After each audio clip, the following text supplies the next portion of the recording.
Good. Okay, we'll call the meeting to order. Record of attendance, Linda. Declarations of conflict of interest.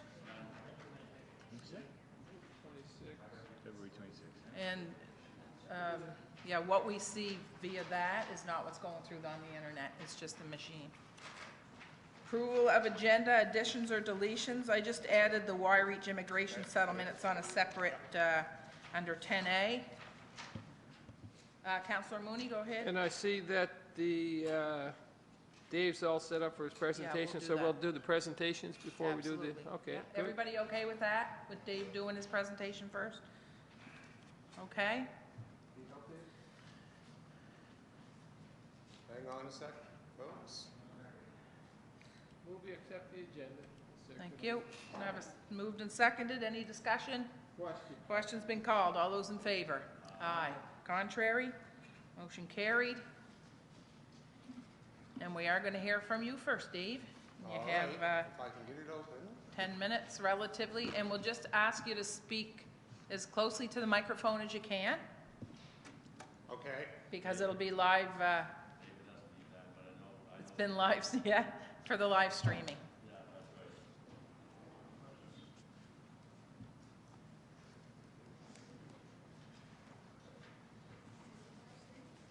It always is, yeah. Yeah, just click Yeah. where the name is, like right here. Oh, okay, right. It'll just minimize it. There you go. Good. Okay. Okay. All right. There. So thank you very much for having us in today. I'm your town crier. And this is Valkyrie Hattie, who is one of the volunteers for the Markland Viking Project. Welcome, Valkyrie and Dave. In order to ensure that Yarmouth does not miss the boat, we need attractions to entice and retain visitors to our community. The 2011 report of the expert panel on the revival of the ferry service stated this very clearly, and yet almost nothing has been done. In the words of Councillor Ken Langell, in a recent motion before Town Council, we're not really a tourist town yet. During the latter half of the 19th century and on into the 1970s, Yarmouth played up our admittedly tenuous connections to the Norse explorers of 1,000 years ago, the Vikings. These connections were mostly based on the runic stone found at the northwest head of our harbor in 1812, a great tourist resort.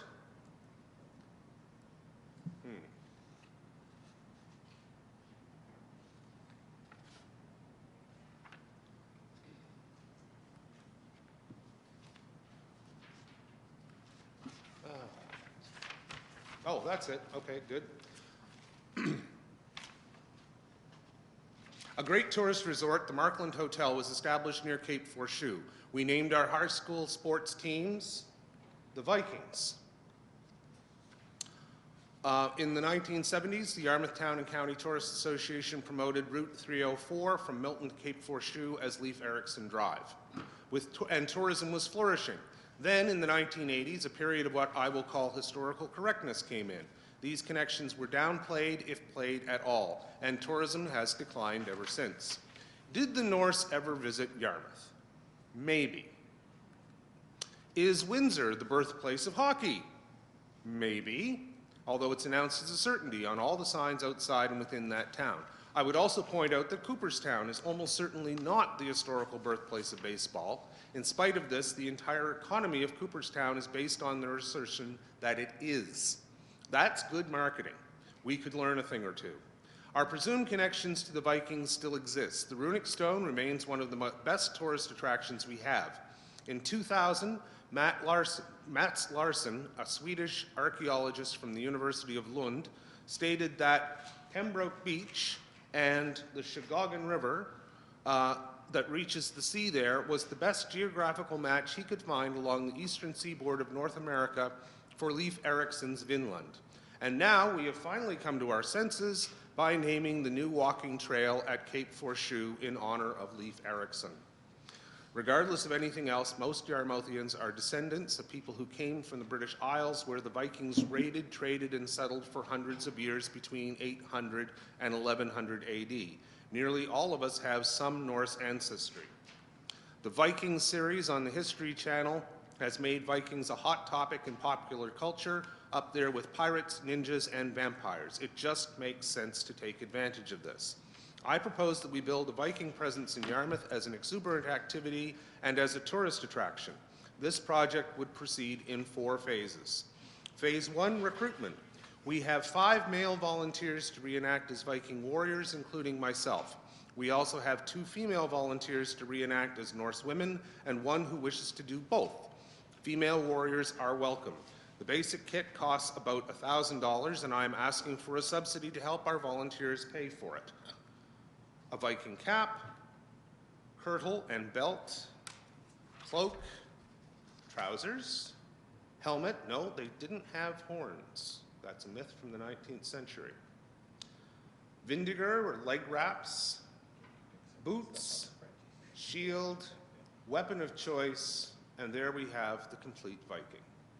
I have already gone in and got the whole kit for myself. The warriors shall be present at various town and municipality events to put on fighting displays, to welcome visitors, to walk in parades, and to generally promote the Viking presence in today's Yarmouth. As far as tourism is concerned, this is a value-added function. Visitors are not likely to come here to see our Vikings, but will likely enjoy seeing them when they arrive for other reasons, and pass the experience on to their friends. Phase 2 is a Viking tent. A tent would provide a focal point for our Viking activities. Authentic Viking tents are available from Panther Primitives. Without framework, the price for I won't give the dimensions, is $1,272 US plus shipping, exchange, and taxes. This is what the tent would look like. With red and white vertical striping, it's quite striking to look at. Framework can be sourced locally.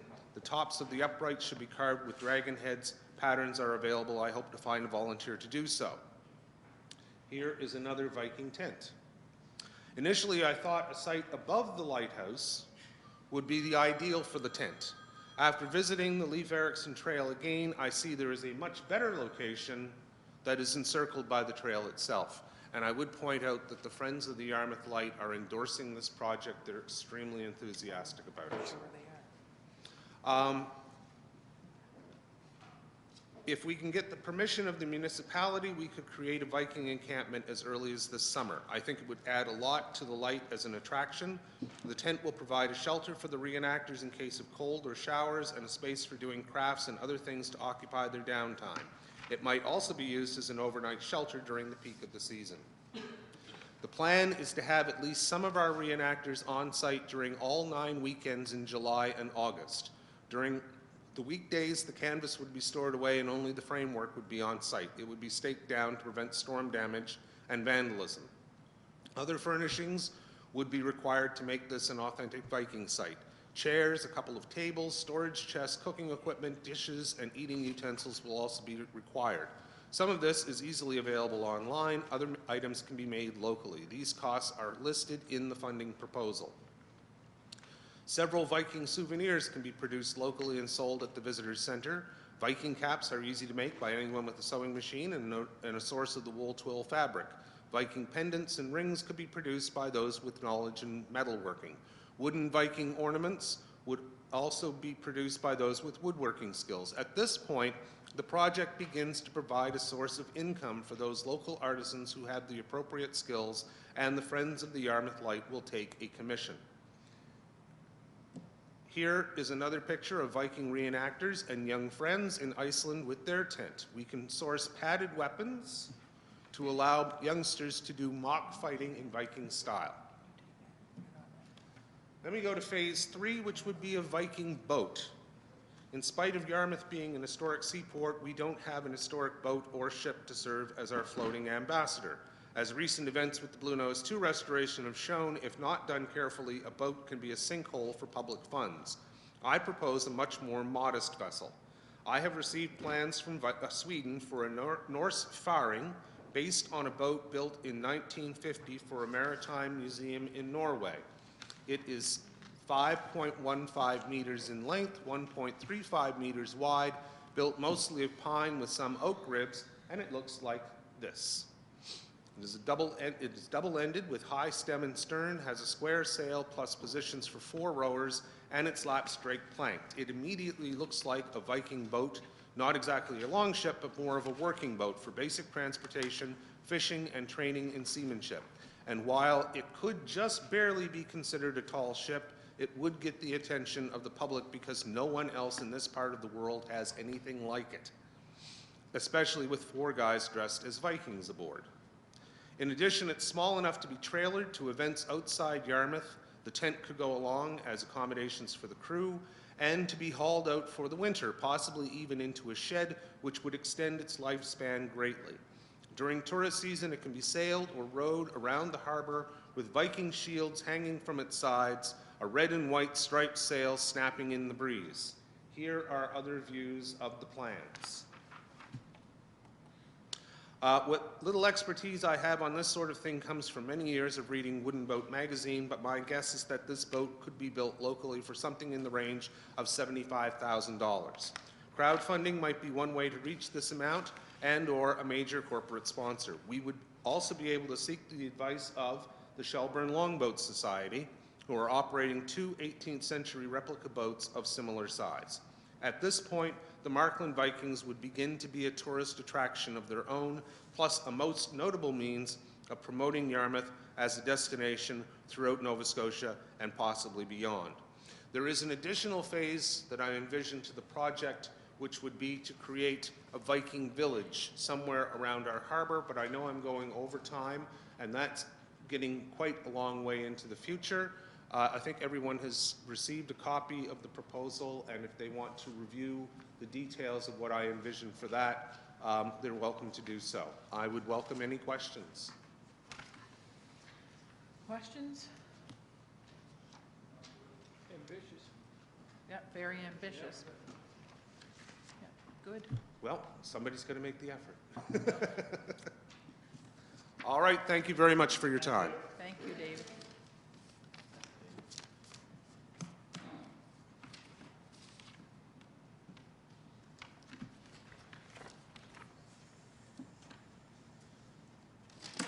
Now, Mr.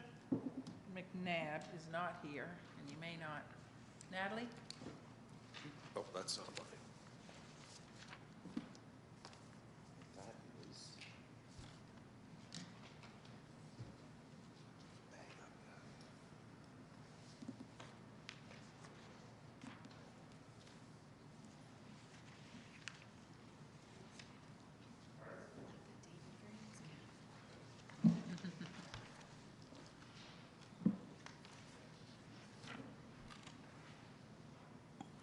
Thank you, gentlemen. You're welcome. Natalie, are you here for the Houdini event? I'm here for many things, but I can speak to that one Well, right that's- now. That's where we are right now. Correct. So Mr. McNabb has provided a proposal for council to review. Some critical things to take into consideration. Number one is he has a deadline of April 1st to really pull together the whole timeline and to confirm the bookings for the entertainment portion of it. Number two is he has been engaged in speaking with the other partners that would participate in it, specifically the Nova Star and the Portland side. And so he's getting so far some favorable responses. The third part is I've provided him with any application forms for him to review and submit any requests related to financial sponsorship and for him to understand some of our processes with regards to holding street events. So that's where it stands now, and he's just requesting your review and blessing and moving forward from there. Is he after money? He has identified request for some level of funding. The total project is $15,000, and so he's looking at multiple parties to help him with that. So he's identified the town of Yarmouth, municipality, Nova Star, and others. There's a list within there. Counselor Mooney? Yeah, I'm just going to ask a question. It's probably more for the CAO than anybody else. Here we are doing under 8A grants to organizations, and we all passed in our grant sheets with 70 out of 80,000. And Dave's very good proposal just before this one, and this one coming up, like our extra $10,000, like are we doing the process wrong again? Because it never seems to be a right answer, because we're having grant applications come in after our process. So it might be looking for the public, because if somebody asks for $2,000 or $3,000 in the January setting, when we go to grants organizations and we give them $1,100, and then we have people that come in after the process is done. Everybody followed the whole process, and we have people that come in after the process is done. The possibility is better that they'll get a full amount of money. So, how do we do it? Do we have to go in January? Do we have to maybe split this thing in two and do 40,000 at one time or 35,000 at one time, and then look at it the 1st of July and do 35,000 again?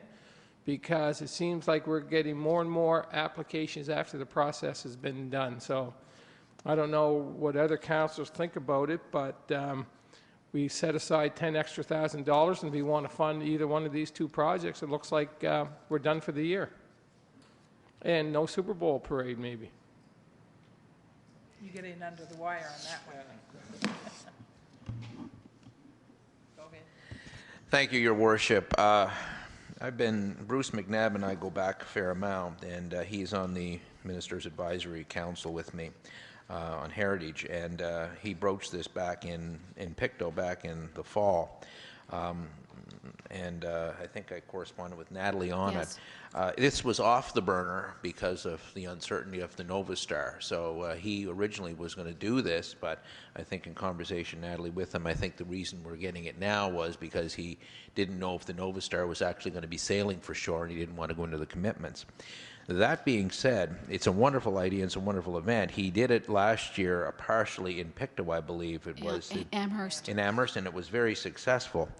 The unfortunate problem is, and I echo Councillor Mooney, I'm very supportive of this, but there is so much money available out there for this sort of thing through festivals and events with the Nova Scotia government.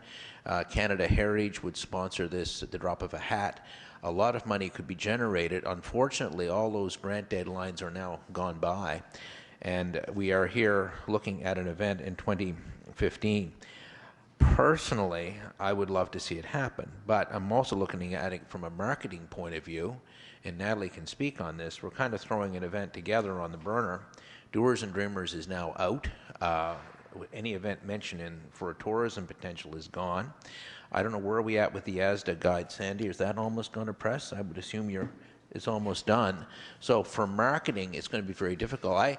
Personally, I would encourage him to look at it for 2016 versus 2015, and we would work with him in 2015. That would give us the time we need. I echo Councillor Mooney's comments, because I think the process we're doing is right, but we're just going to have to, groups, although this is a fantastic idea, I really think it's too quick too soon. So I would encourage it for 2016 rather than 2015. So I will go with the wishes of council on this, but and I think it's a great event, but I think it's a little quick. You look like you want to say something. I can read that mind. Well, I Go have ahead. to agree with my fellow councillors. We do grants to organizations. People had plenty of time to put in for a grant, so I feel, like Councillor Langell, that next year would be better. I'd like to make a motion, Your Worship, that the town of Yarmouth write to Mr. Bruce McNabb, thanking him for his proposal, and that the town would welcome participating in such an event in 2016 if budgetary requirements can be met. Go ahead. Thank you, Your Worship. Just a comment on Councillor Langell's motion. Are we committing to doing it, or are we asking him to apply for the go through the grant process. Is that what you're suggesting, Councilor? What do you, Maybe you can clarify that. yeah. Yeah, he can apply for the grant process like other things. That's what I meant by Okay. budgetary. We have a process, and we just advise him to that process. And I think that's what we need to do with all of these things that come in, as Councillor Mooney alluded to. Just, hey, we have a process, so we have to respect that. And to speak on Councillor Mooney and Councillor Langell and Councillor Dennis, we do have a process and it works. And we have requests coming in 12 months a year. And we're never going to get it right for the public because they always have wishes that and things that they want to help be funded. So I think the way that we're doing it now, it gets it out early. We set the process in motion the year before, actually, in November, December.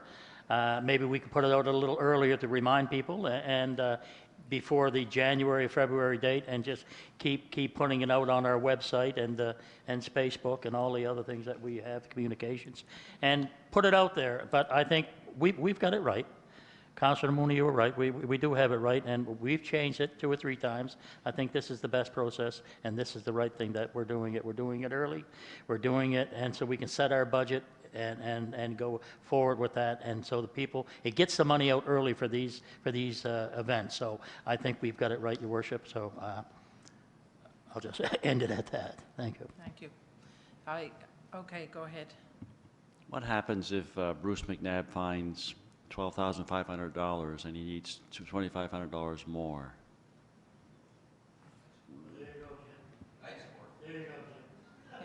Yeah. And you know, there's 3 things. First of all, I agree with what everyone said. We've got the process right, and I agree that that people come in later for a couple of reasons. Number one, maybe they're not aware, so we get it out early. And what Councillor Langell said, there's a ton of money out there. There's a lot of money out there, and so we don't need to feel the pressure of having to provide all the funding for anything. So yeah, and as long as it's of the understanding that we're not committing to this, we're just saying apply to the process. So if as Councillor Jim McLeod said, if Mr. McNabb comes back and he could find 100% of the funding, would the process be then to come back to council for adoption of the event, if it's not a budgetary issue? Yep. Did you want to? I think, naturally, if it's not going to cost the taxpayers of the town any money, we're going to jump on it. I can't imagine anybody saying no to it. I mean, reality check. Our situation, as Your Worship, is that the funding is not there. On the other hand, if the man come in, as Jim pointed out, if he said, I have raised 12,000 or 13,000, I need a couple thousand, that's something we can. I think I would look at it. We just can't afford to fund 10,000 or 15,000, but if you're looking at 1,000 here, 1,000 there, that's something possibly. Or we might be able to be creative with them to help put them in the right direction to individuals who could help them in the community. One of the points to mention, you may not have had a chance to read through the proposal, is that Mr. McNabb is proposing that if the town of Yarmouth were to provide a letter of support, that would support his recommendation to the different lending Okay. departments. So we'll get through this motion, and if Yeah. somebody wants to put that motion on the floor, I have no problem doing up a letter to say that we support it. We're just not going to hand out the money right now. So Councillor, yeah, go ahead. Given that there's no seconder, we don't have a motion No, on the we table, don't. so I'd like to rephrase my motion Okay, go ahead. in light of the conversation, and I'll see how it goes. I'd like to make a motion that the town of Yarmouth support the Escape Across the Gulf project, the Houdini event, in principle, and will encourage Mr. McNabb to proceed with his event with the understanding that the town is not in a position to provide any funding at this time. But we'll provide, We'll provide, yes, Your Worship, and we'll provide a letter of support for him. That's perfect. That That's good? perfect. Okay, so we got a motion. Did somebody second? Okay, any more discussion? Question's been called. All those in favor? Aye. Contrary? That has to be one of the highlights of the last 2.5 years. saying no. I mean, staying within your bounds, right? Which we're gonna have to do a lot more of. Yeah, we do. Okay. All right. Thank you, Natalie, for speaking on his behalf.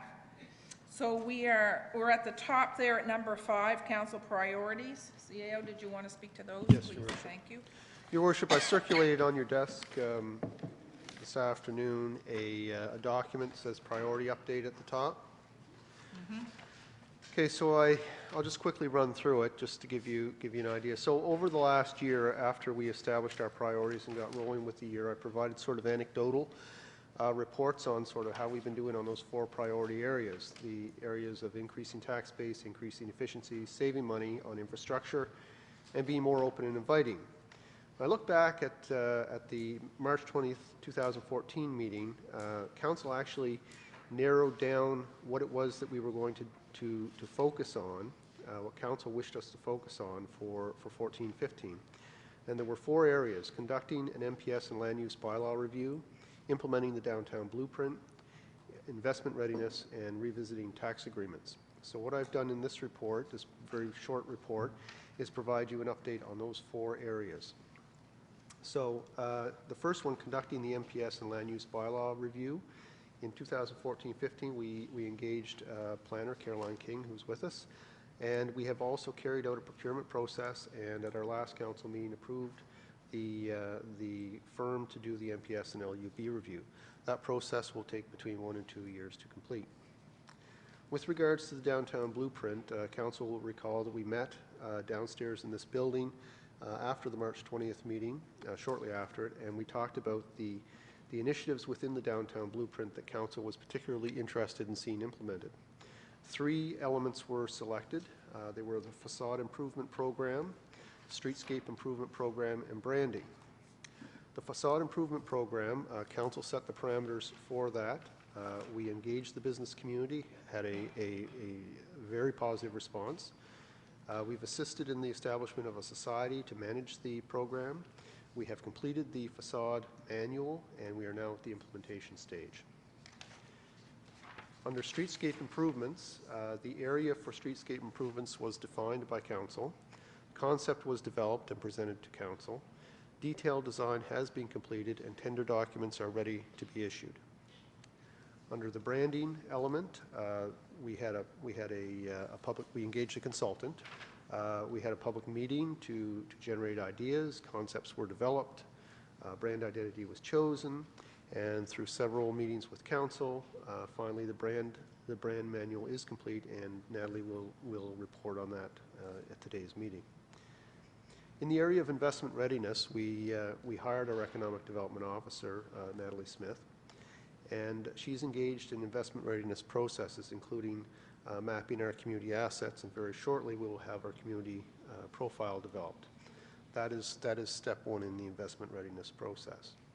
We've engaged through Natalie with the REN and with NSBI and other municipalities. We've developed we're developing and implementing on the fly welcoming processes, and Natalie's been excellent in engaging with businesses that are looking at or locating in our community to roll out the red carpet and make them feel welcome.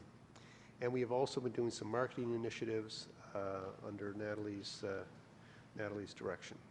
That's starting to bleed into investment attraction, but it isn't a clean linear process when you're live and providing service and trying to build it at the same time.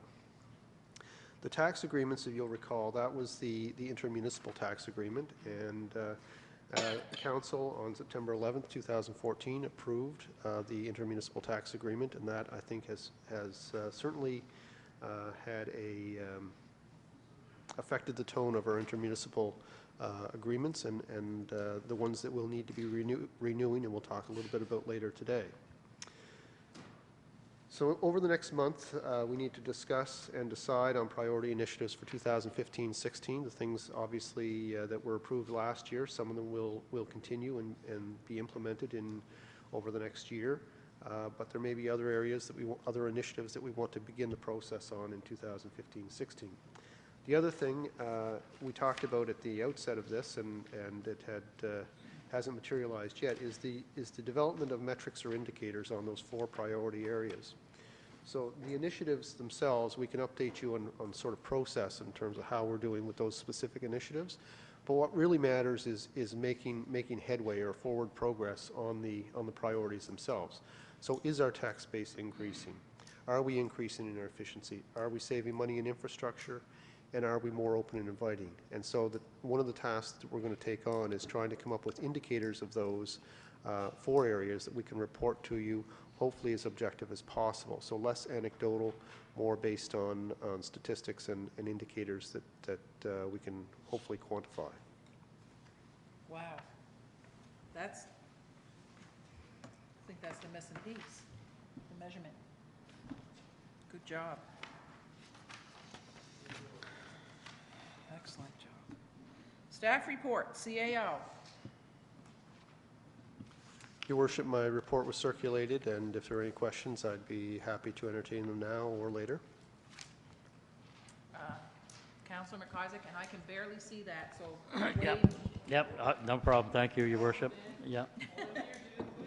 Yeah, no, well, I believe that you threw the gavel at me. Oh, that was another one. That's an option? Yeah. No, you can do that, yeah. I don't have it, never had a gavel. Go ahead, Councillor. Thank you, Your Worship. Jeff, just a suggestion for this. If you number them from 1 to whatever, then I can say number 6, a question on number 6. Just a thought. Yep. So if you go down, it's number 3. When is that going to be done?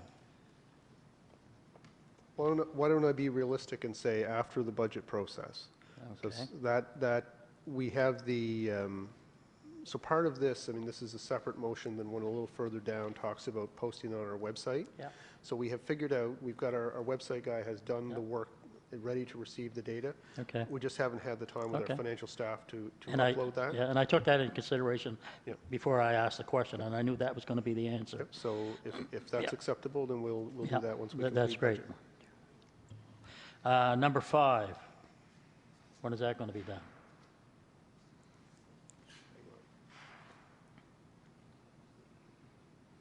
Oh, I thought that was the same one. That's why I was just speaking of. So- Same one. So we're ready there. Once Yep. we have the data, it's simple to put it on, put online.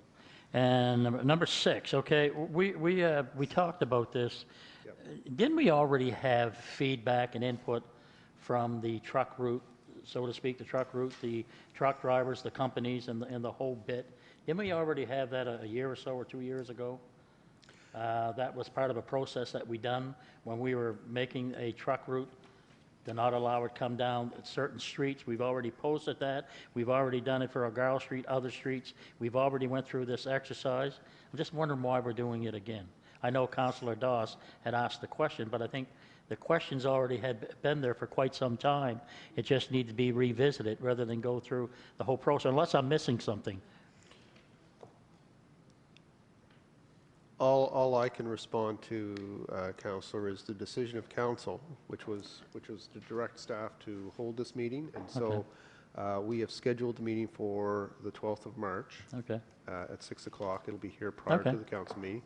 And I don't think it's a bad idea. I think when we established the truck route some years ago, and then it was revisited with the last council, there were some changes made, some modifications made to it. You know, we can gather the feedback from the truck drivers and the trucking Yeah. companies and condense that into a report for council. And if you wish us to take any action on it or consider any changes, we Well, can. it was a motion made by council. It was, so- I understand that, but what I was getting at is we already have information available from the first time we've done this, I do believe. But anyway, nevertheless, it was a motion of council, you're right. So we're going to go way down to Yarmouth Future Seniors Paradise, that's way down. 75%. Where are we on this? Well, that's creating the policies is fairly easy. You know, as far as creating a standing committee, ultimately the mandate that is approved would be approved by council.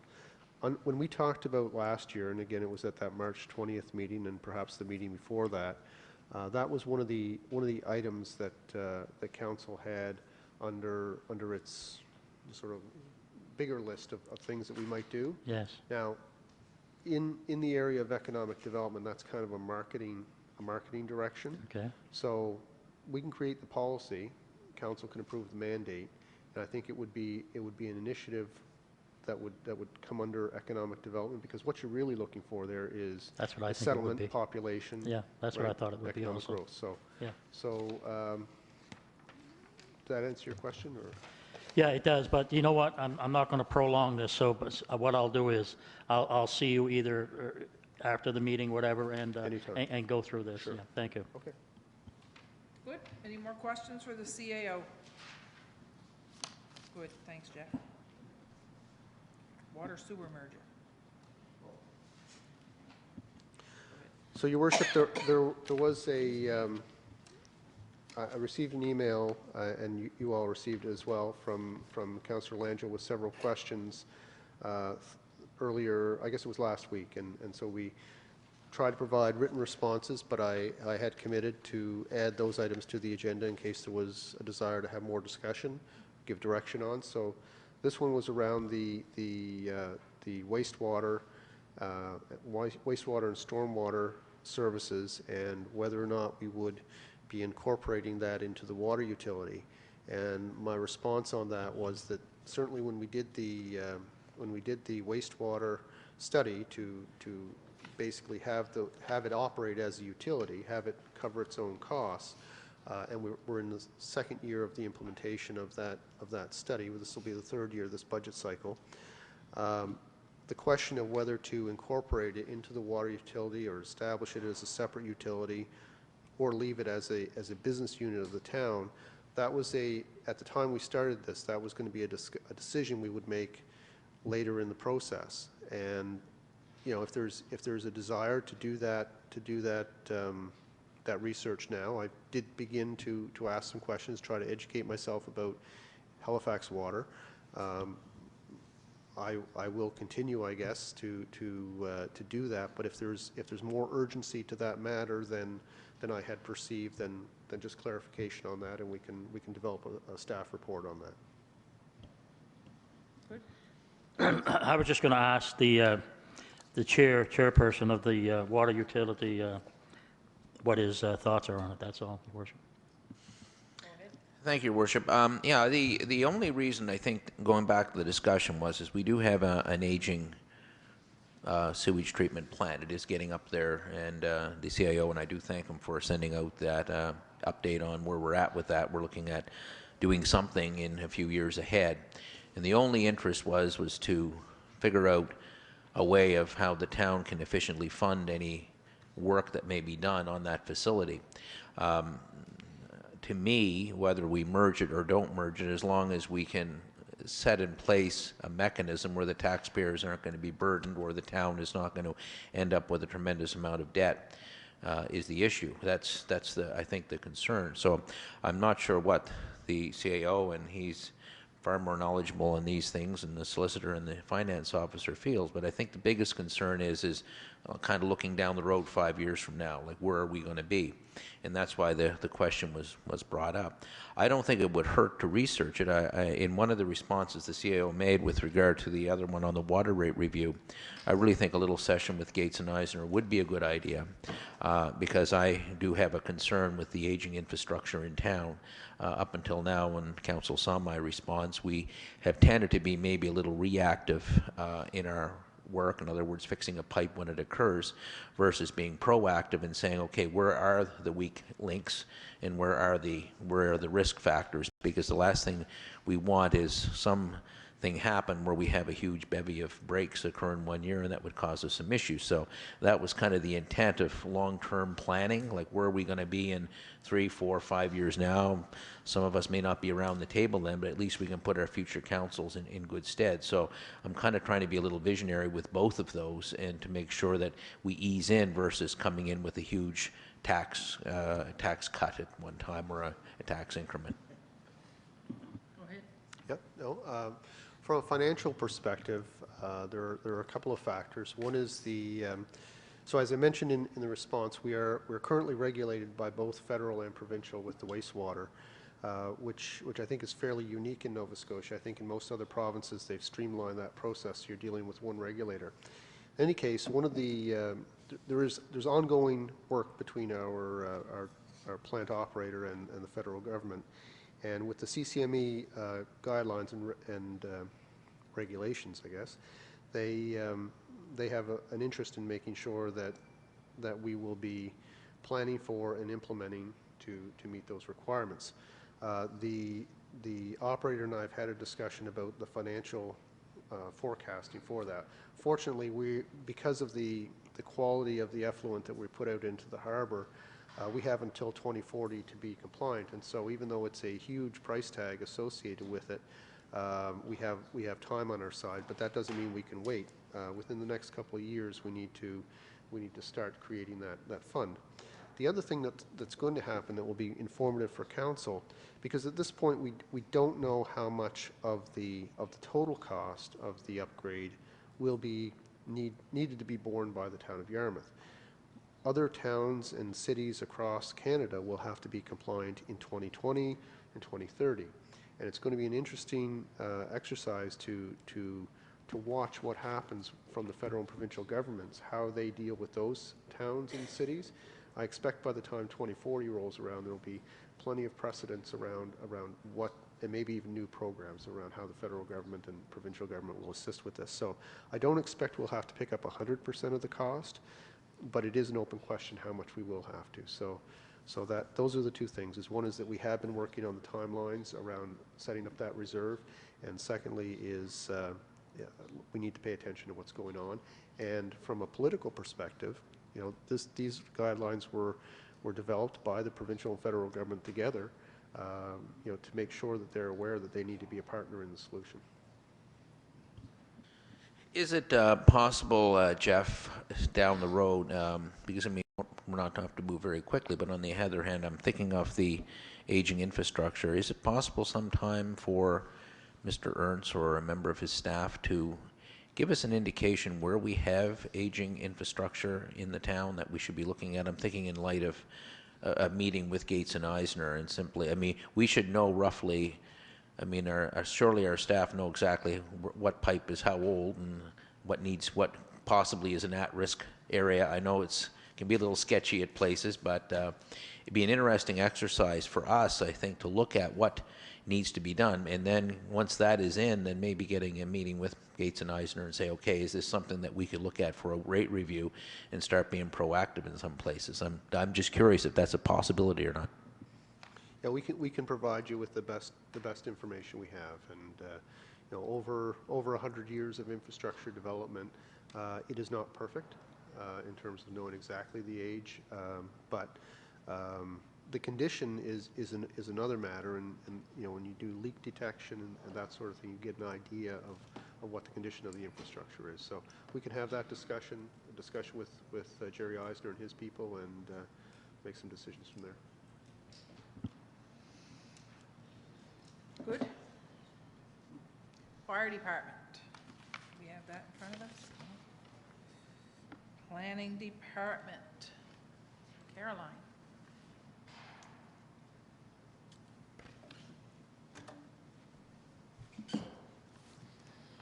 So you should all have the planning department's report for January. And if you have any questions, I'd be happy to answer them. Yep, go ahead. Thank you, Caroline. I went through this, and I just want to thank you and congratulate you on how you present this.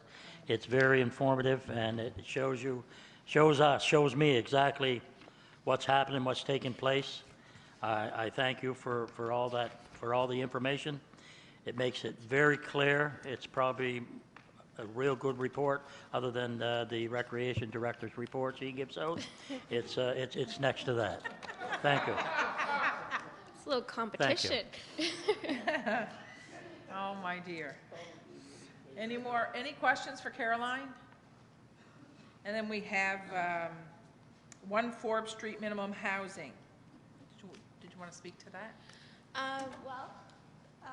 Or Lorelei, you can both come up, just in case.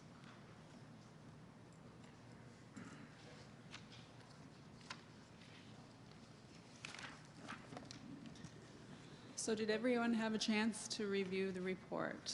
And are there any specific questions? It's another minimum housing standard issue that came up. We dealt with it basically in the same way as we did with our last file.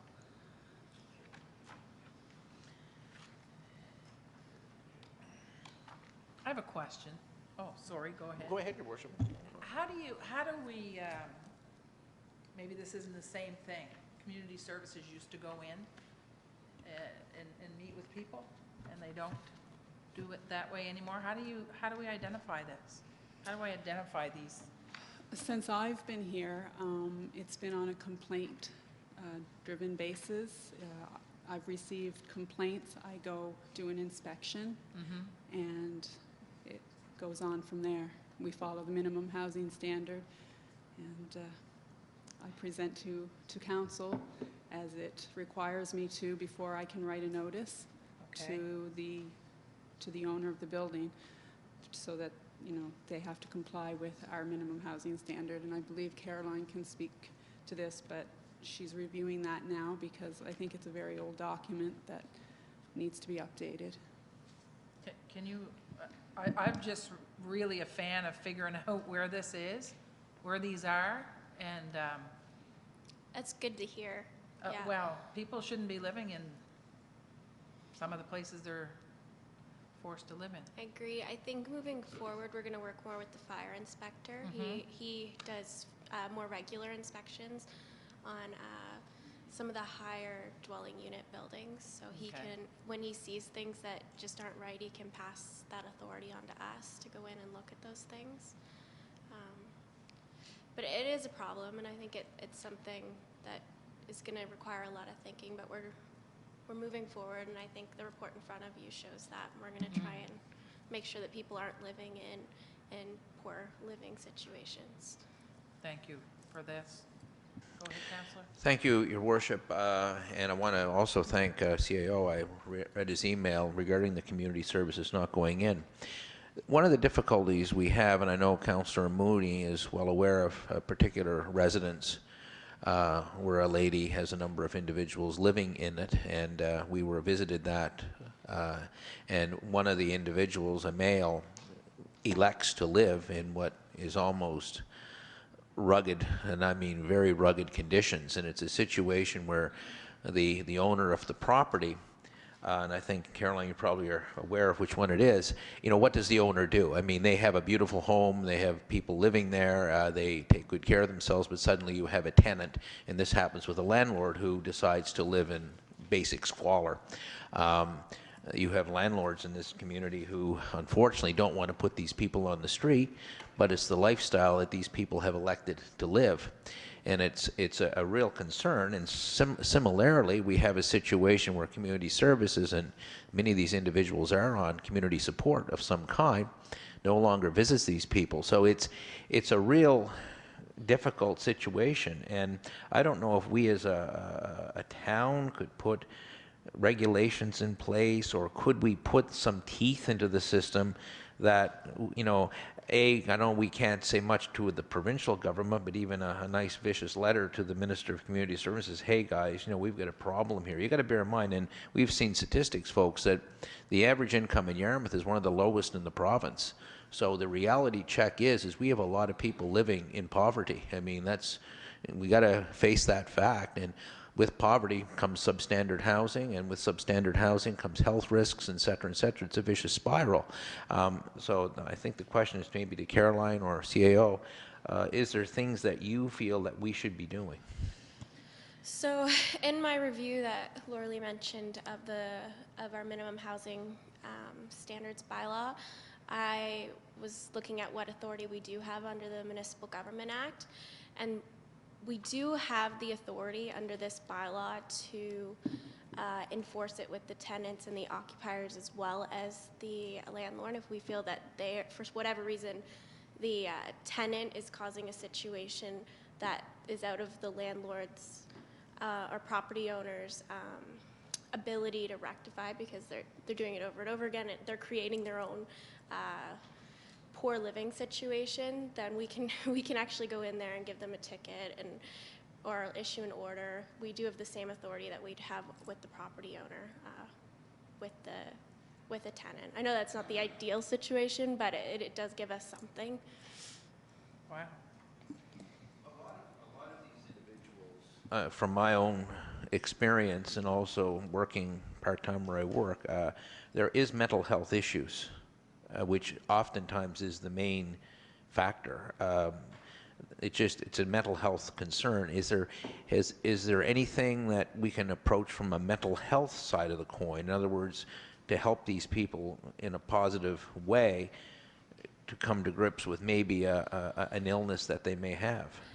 That's not necessarily, I agree with you that that's part of the issue, and it's not necessarily our authority, but I've been talking a lot with different groups that we have in Yarmouth and services that are available, so that while we're dealing with these cases, if we do think that there's someone who needs some help, that we can direct them to the proper services.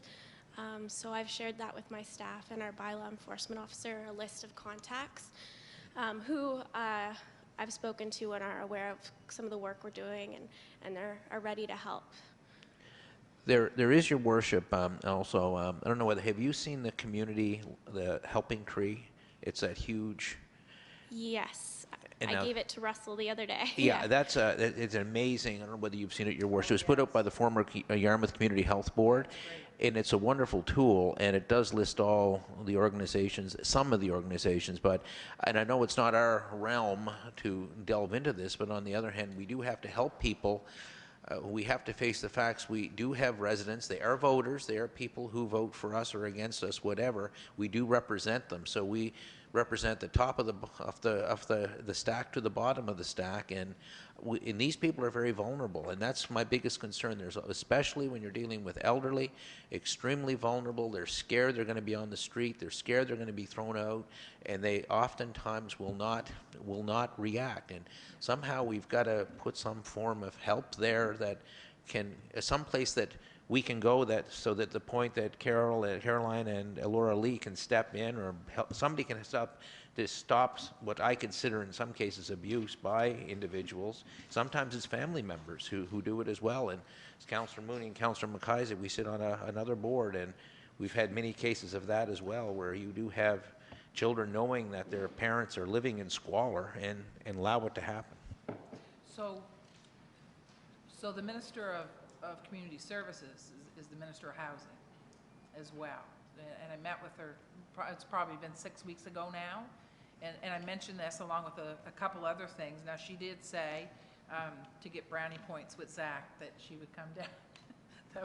that was her line, but she wants to come down and have some discussions with us when she finds a break in her schedule. We just need to sit down and have all this on paper and see if we can find a way through it all, because it's too, I agree with the councillor. It may not be our duty, maybe a provincial initiative, but we can't ignore it. We absolutely can't ignore it. And it's, I can say this, I probably speak for everyone at the table, or just about everyone.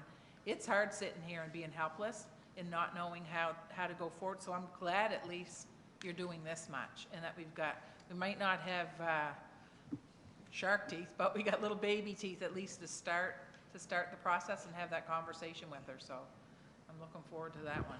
Go ahead, Councillor McIsaac. Thank you, Your Worship. And I think the person that came forward and made this phone call, great job to them. Do we have a policy that for rental units, that there's any inspections done on a yearly basis or on a timely basis? Do we have anything put in place?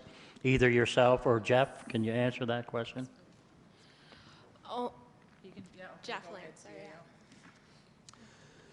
sorry. So I'll answer that. Yeah. The fire inspector he does go in and inspect apartment buildings 4 units and up.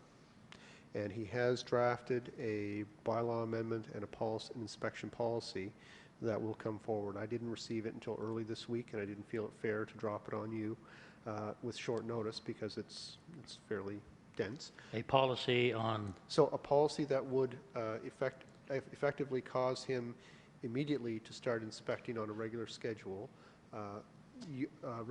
rental buildings with 3 units or more, as opposed to 4 units or more. And over time, we'll bring it down.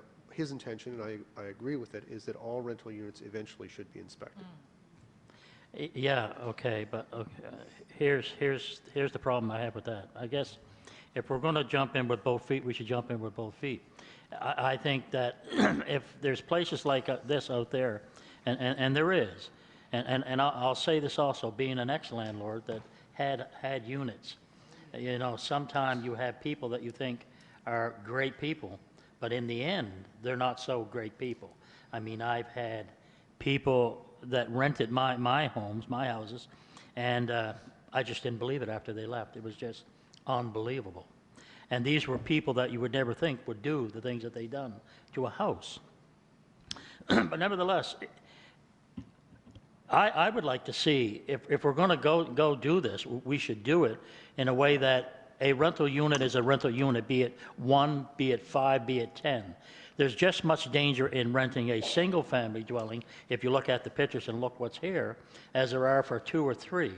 Now, I don't know, it probably would be a lot of work, but you have to start somewhere. And if you start from 4 to 3, it seems to me if you start from 1, work up to 4. I don't know, you can go the other way. But it should be any rental unit that you're renting, a single-family dwelling, that people reside in a home. It should be, I think, should be looked at and do it that way.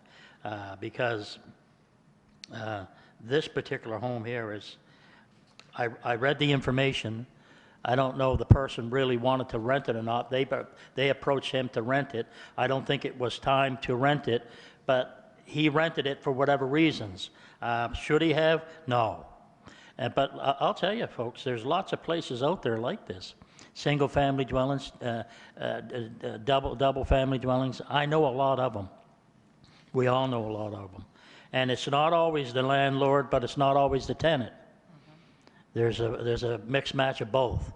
And I think we're going to do this. This is very dangerous, and there's lots more dangerous places like this, probably even more dangerous like this, because people, they're caught up in not working, they're caught up financially, that they have to rent places like this because they're on a fixed income. They can't get oil to heat their furnace in their names. They can't get electricity in their names. They're living on hand to mouth. They're living on the food banks. They're living on $500-600 a month, and the rent is $600-700 a month. Two incomes just doesn't cut it. And they need shelter. So these places like this, we've got lots of places like this in the town of Yarmouth, lots of them. Single family, double family, 1, 2, and 3 apartments, plenty of them. I mean, there's lots of people that are living well beyond poverty. It's just, I think if we're going to do this, we should do it from 1 and work up to whatever you got to work up. Just my thought. And yeah, you've done a wonderful job, by the way. Thank you. Go ahead, CAO.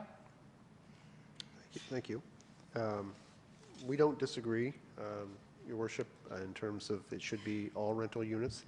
The recommendation is based on capacity. We have a fire inspector already who is full-time, and I believe, and I don't have anything to back this up except anecdotal, but I believe that our fire inspection in terms of where we are and being up to date, and we don't have any buildings that are currently under his authority that are not up to date on their inspections. And I don't know how many municipalities can say that. So, yeah, so we're in a good place there, and he's very concerned about this. He suggested that we phase this in because there are quite a few buildings that will come in, and these need to get into the cycle. And so he would, as quickly as possible, like to get to inspecting every rental unit. But he doesn't want to set an expectation through policy that we're going to do it and not be able to deliver it. And so that's the dilemma. But I'll finish up by saying this. Okay, so there was just a fire here out west somewhere, where four young youths lost their lives. I don't know the information about that, but it would be I'd feel really bad that something happened, God forbid something happened to a single family or a double family unit that met the same standards as we have in this report here, and I would suggest that there are some out there, quite a few out there, and by going the 3 and going then the 2 and then going to the 1, I'd feel really, really bad. I'd feel really taken back that these places wasn't inspected. I think you'll find more, we'll get more bang for our buck if we go with, instead of the 3, goes from the 1, 2, and 3.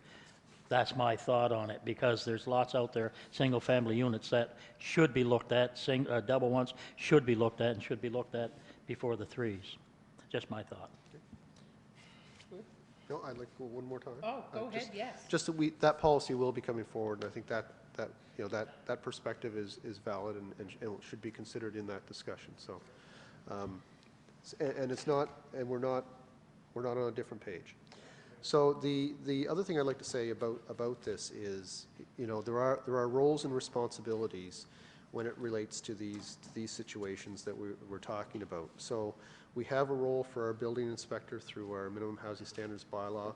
Our fire inspector has a role. Our administrator of the dangerous and unsightly has a role.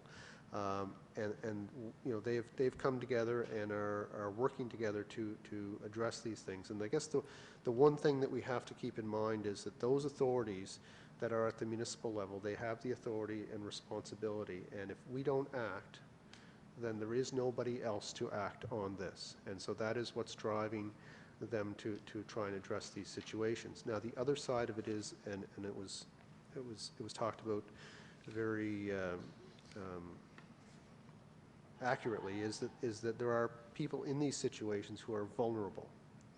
And the concern of staff, when we met with a representative of community services to discuss that, is what are we doing if we move somebody, if we require somebody to leave their home? Are they now homeless? And we've gotten reassurances from community services that they're there. They will work with us. Not everybody is their client or is eligible to be their client, but part of social work is knowing who else in the community can provide services. And so they've given me, and I hope my staff, the comfort level that we do what we need to do because we have an authority and a responsibility, and that they will pick up and complement that with their authority and responsibility as well. So the question is going to be, excuse me, the question today is, once you've reviewed that report, is do you support that there should be an order issued? And it's staff's recommendation that there be an order issued, but it is council's authority. So that is for your decision today. And as Councillor McIsaac indicated, there are many more situations out there. And as we become aware of them, as we're invited in to have a look, or as we go in for regular inspections, these reports will continue to come forward to council. Good. Yes. Your Worship, I move that we move on the recommendations that has been brought forward to us by the is it the planner? Building inspector, by the building inspector on the minimum housing bylaw complaint authority. To approve the recommendation. You have to approve the recommendation. Okay? Thank you, Your Worship, and thank you again. Good job. Okay, it's been moved and seconded. Questions been called. All those in favor? Aye. Contrary? Motion carried. Operational services. Now, he's not here today. Go ahead. Your Worship, Mr. Ernst took a brief vacation. He's a grandfather again, and he went to inspect the grandchild. So. So his report is attached, and we can take questions for him, and if we can't answer them today, we can certainly bring back answers once he returns. He's due back on Monday.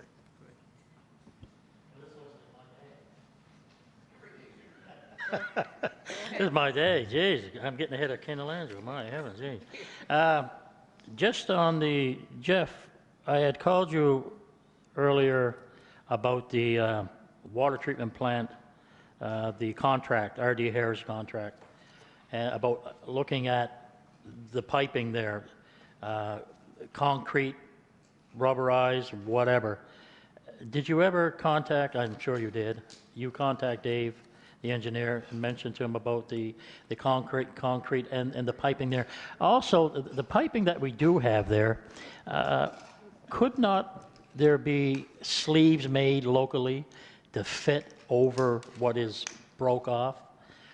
There probably are fabrication places like any place along the waterfront perhaps could do something like that to make that big long pipes extension that we have, or has Dave already decided the route that he's going to fix that?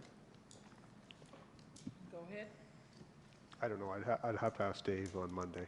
Oh, okay, Yeah. okay. So, Yeah, he- so okay. when if he you comes like, back. if I understand the question, you're wondering if the pipe has been selected or if there's a local component possible here? Yeah, to fix what needs to be fixed. Sure. I guess, yeah, okay, thank you. Councillor Dennis? I just had a question too for Dave, but maybe you can answer. The Hawthorne Street, we're going to replace the water line on Hawthorne. Is there also a sanitary pipeline through there too? Yeah, I don't know what services are on Hawthorne Street. Most of the buildings that are on the east side of Hawthorne actually front on Main Street, so I'm not sure if the buildings on the west side are serviced through a line that goes the entire street or not. I don't know. We can find out. Well, I was just wondering because we don't want it to be, replace one pipe and then have to tear up the road again, so. Thank you. I didn't know that. Oh, we agreed to the policy, yeah. Yeah, okay, good. Got another one? Go ahead. Glebe Street. I was just wondering about what the findings were in that report.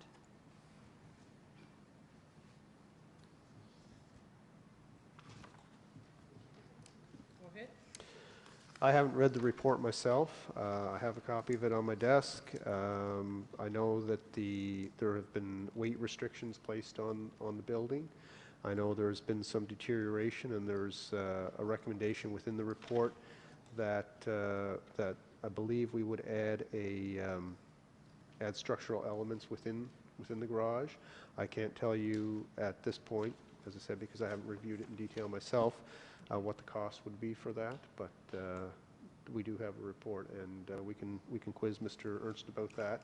Okay. And it should be a consideration in our capital budget if we choose to proceed with that. Okay, thank you.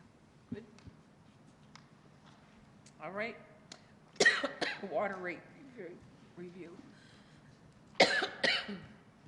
Excuse me. Go ahead, CEO. Yeah, I think we discussed that already, and I think we'd agreed that it would be useful, beneficial for the water utility to have a discussion with Mr. Eisner. We can talk about capital planning, we can talk about wastewater. All right, so, okay, so I have to ask this question. People calling me and saying our water rates are going up because of the CGLS interview. Are they going up? Because I said, we didn't make any decision on that, so I didn't know how it worked.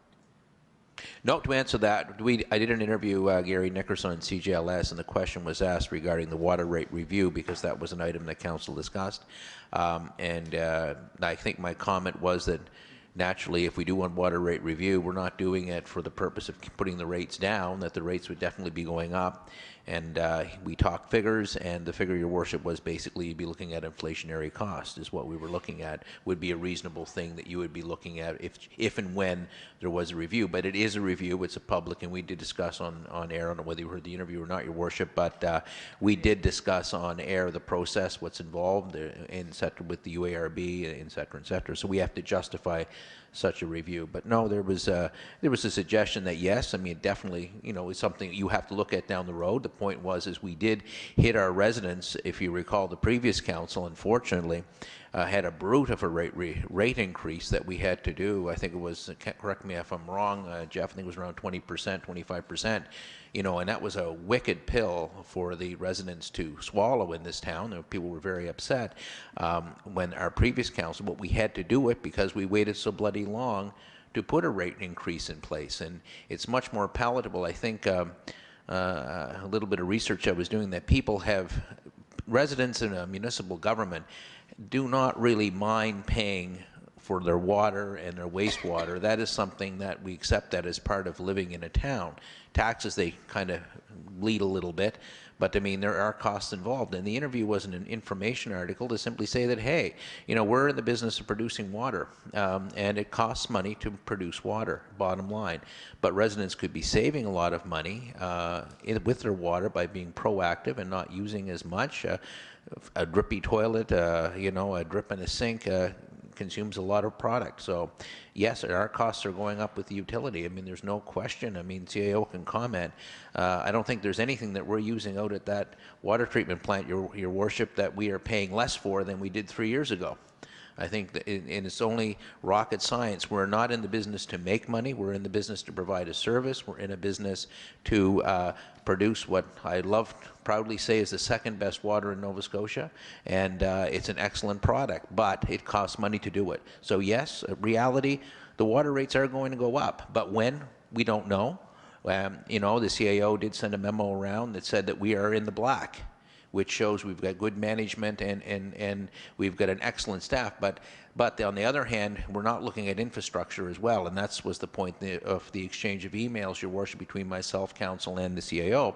We now, where we're in the black as a corporate entity, maybe we should start looking at aging infrastructure and say, hey, let's look at parts of this community that do have old work. We have, for example, the Dayton service line is a very old line, and that, Your Worship, is leaking like a sieve. There's no question. We are losing a fair chunk of water in that old distribution line in Dayton, I understand, and that has always been kind of talked about. Maybe the time is now to do that, because unfortunately to service those residents in Dayton, that we do, our main line is on top of the hill, but we do still service all those residents along the Milo stretch, etc., with the old line, and that is a very old line. That was the original line that came into the town of Yarmouth. So, you know, these are things that we may need to look at with the rate review, and that was basically the gist of the interview. Good, thank you. How much does it cost every 2 months for electricity at the water treatment plant? And we know how much electricity is going up. Yeah, exactly. Looking at well over 30,000. I think that should be public. Yeah, exactly. Well over 30,000 just to say that. So, okay, yeah, so well over, Put the light on it, just yeah, just say that nice and. Yeah, I mean, it's expensive. I mean, I vaguely remember signing a check, I think, and Jeff can correct me on the amount, was well in excess of $30,000. And is that for a month, or that would be for 2 months for the, Jerry? What are those electric bills? Do we get them once a month or once every 2 months? Sounds like my bill. Pardon? They're monthly. Yeah, so I mean, that just in itself, I mean, I just about soiled my pants, Your Worship, when I signed that bill. I went, whoa, this is heavy. But you sign more scarier checks than I do, Your Worship. But I mean, it's a fair chunk of change. And as you say, look at how much your electric bill has gone up, and we have not had an increase in our water rate now for a year. Like we're now a year without increase. We finished that whole phase. Correct me if I'm wrong, CIO, but I think we're finished that phase, and now that's why we're looking at doing a review. And it may not go up for a year or two, but realistically, if we want to be proactive, it's going to cost money. Good. Councillor McIsaac. Thank you, Your Worship. Councilor Langell, I turned the radio on, and I heard your interview you were given, and I thought it was a great interview, and I called you on it and said how good it was, and there was a lot of good information there, a lot of good information. But my comment is the review itself, the water review itself, I think this is a great opportunity for the town to look towards the future with this water rate, and perhaps if there is a water rate, take the financing and do exactly what you said. And we're letting people know well in advance, well ahead of time.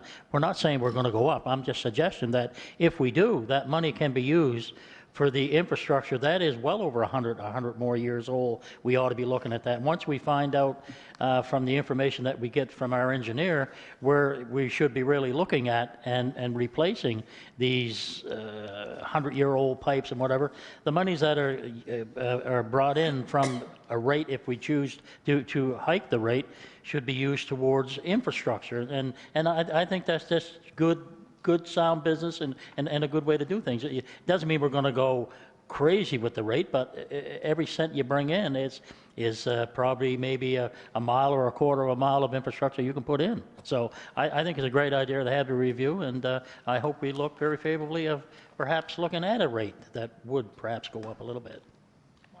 And yeah, it'd be my final your worship. And people got to understand that water rates are based on their own consumption. You can control how much water you use. You actually control it. If you decide to shave in the morning and have the tap flowing nonstop, that's your choice. On the other hand, if you want to be cautious and treat it with as a commodity, so you can control it. Your taxes you can't control, your assessment you can't control, because you're governed by your properties around us, and you're governed by the desire of your municipal entities. But water you can, and we will work with the residents to help them with their bills, and we do that. I mean, if you think you have a leak, our staff will gladly assist you with that in any way. I mean, we're there to help the public, and that's our whole point. Good. Okay, sewage treatment, we covered that. Lake George Watershed Forestry Plan. We're good. Lake George Watershed Regulations, we good on all these? Okay.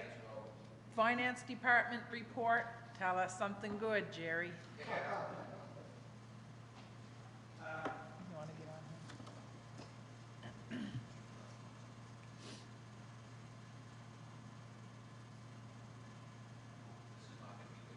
He's taking the microphone. No. He usually just waves to us. I just spread a bit of caution. When I go through, I'm going through the budget process myself, and when I go through that, it forces me to analyze, pretty much every GL number. So as you know, when I do the process, I look at where we are to date, and I kind of project what the last month or two, what we'll kind of spend. And at this point, I'm bringing us in right around very close to budget. But I know audited entries can be in the $100,000 range quite easily.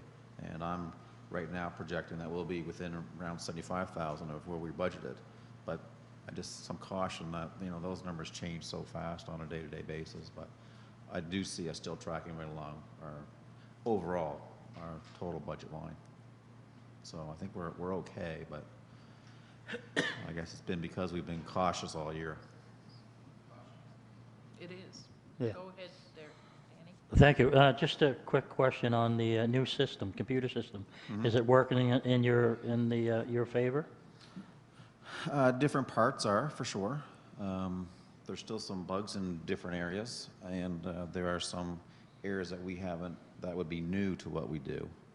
Some benefits there that we haven't activated or haven't kind of started using, because we want to make sure we're capable to do everything we have done in the past with the new system. So we're getting the few bugs worked out of in some areas still, and once that's done, then we can move on to some newer things. So access and information is more quicker, more faster with this new system? Yep.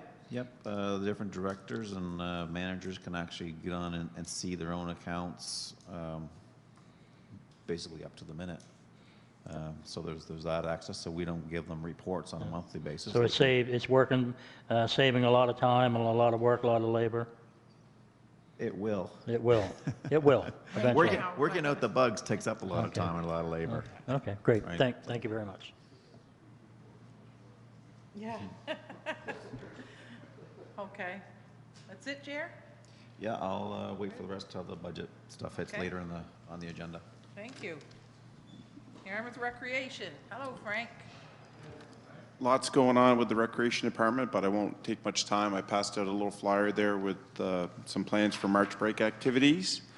We're also pursuing the development of our healthy eating and recreation in municipal settings, and looking at some grants and opportunities to hire an expert to help us out in moving that forward.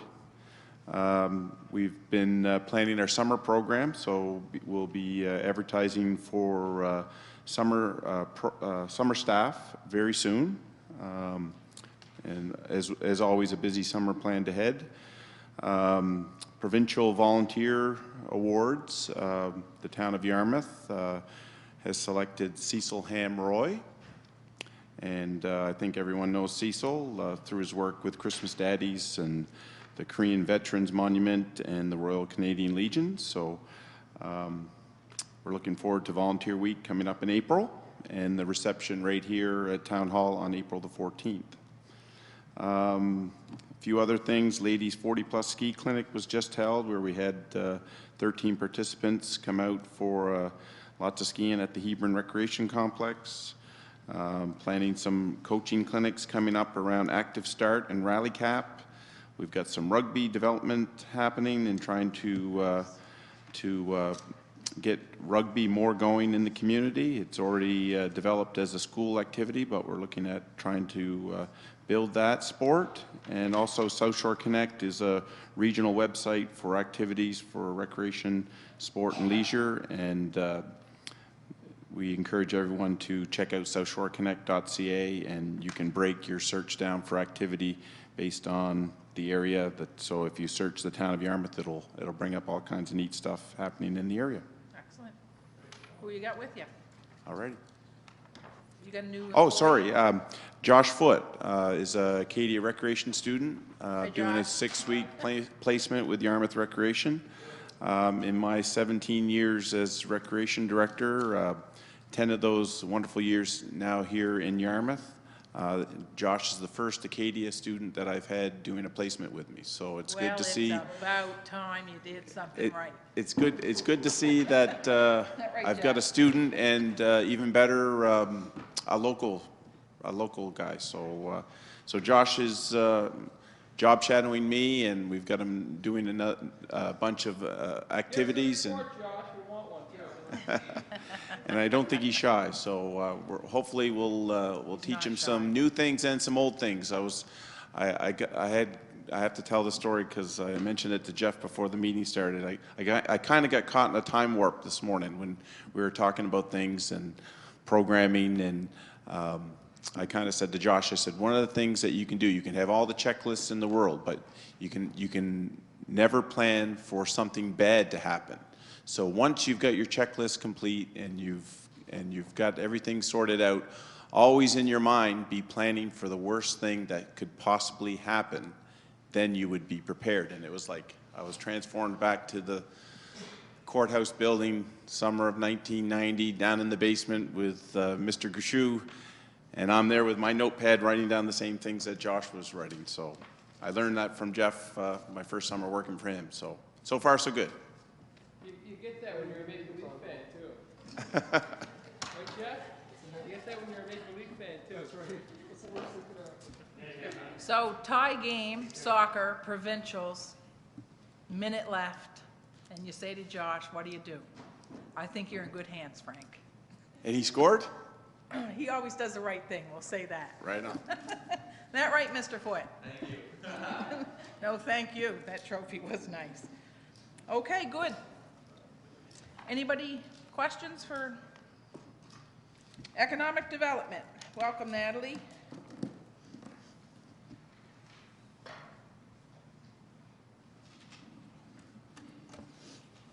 Got lots of stuff. I've got to lay it all out.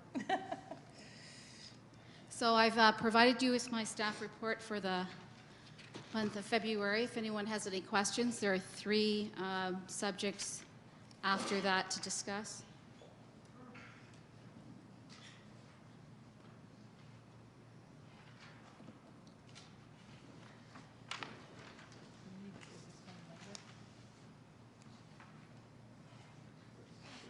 Oh, okay.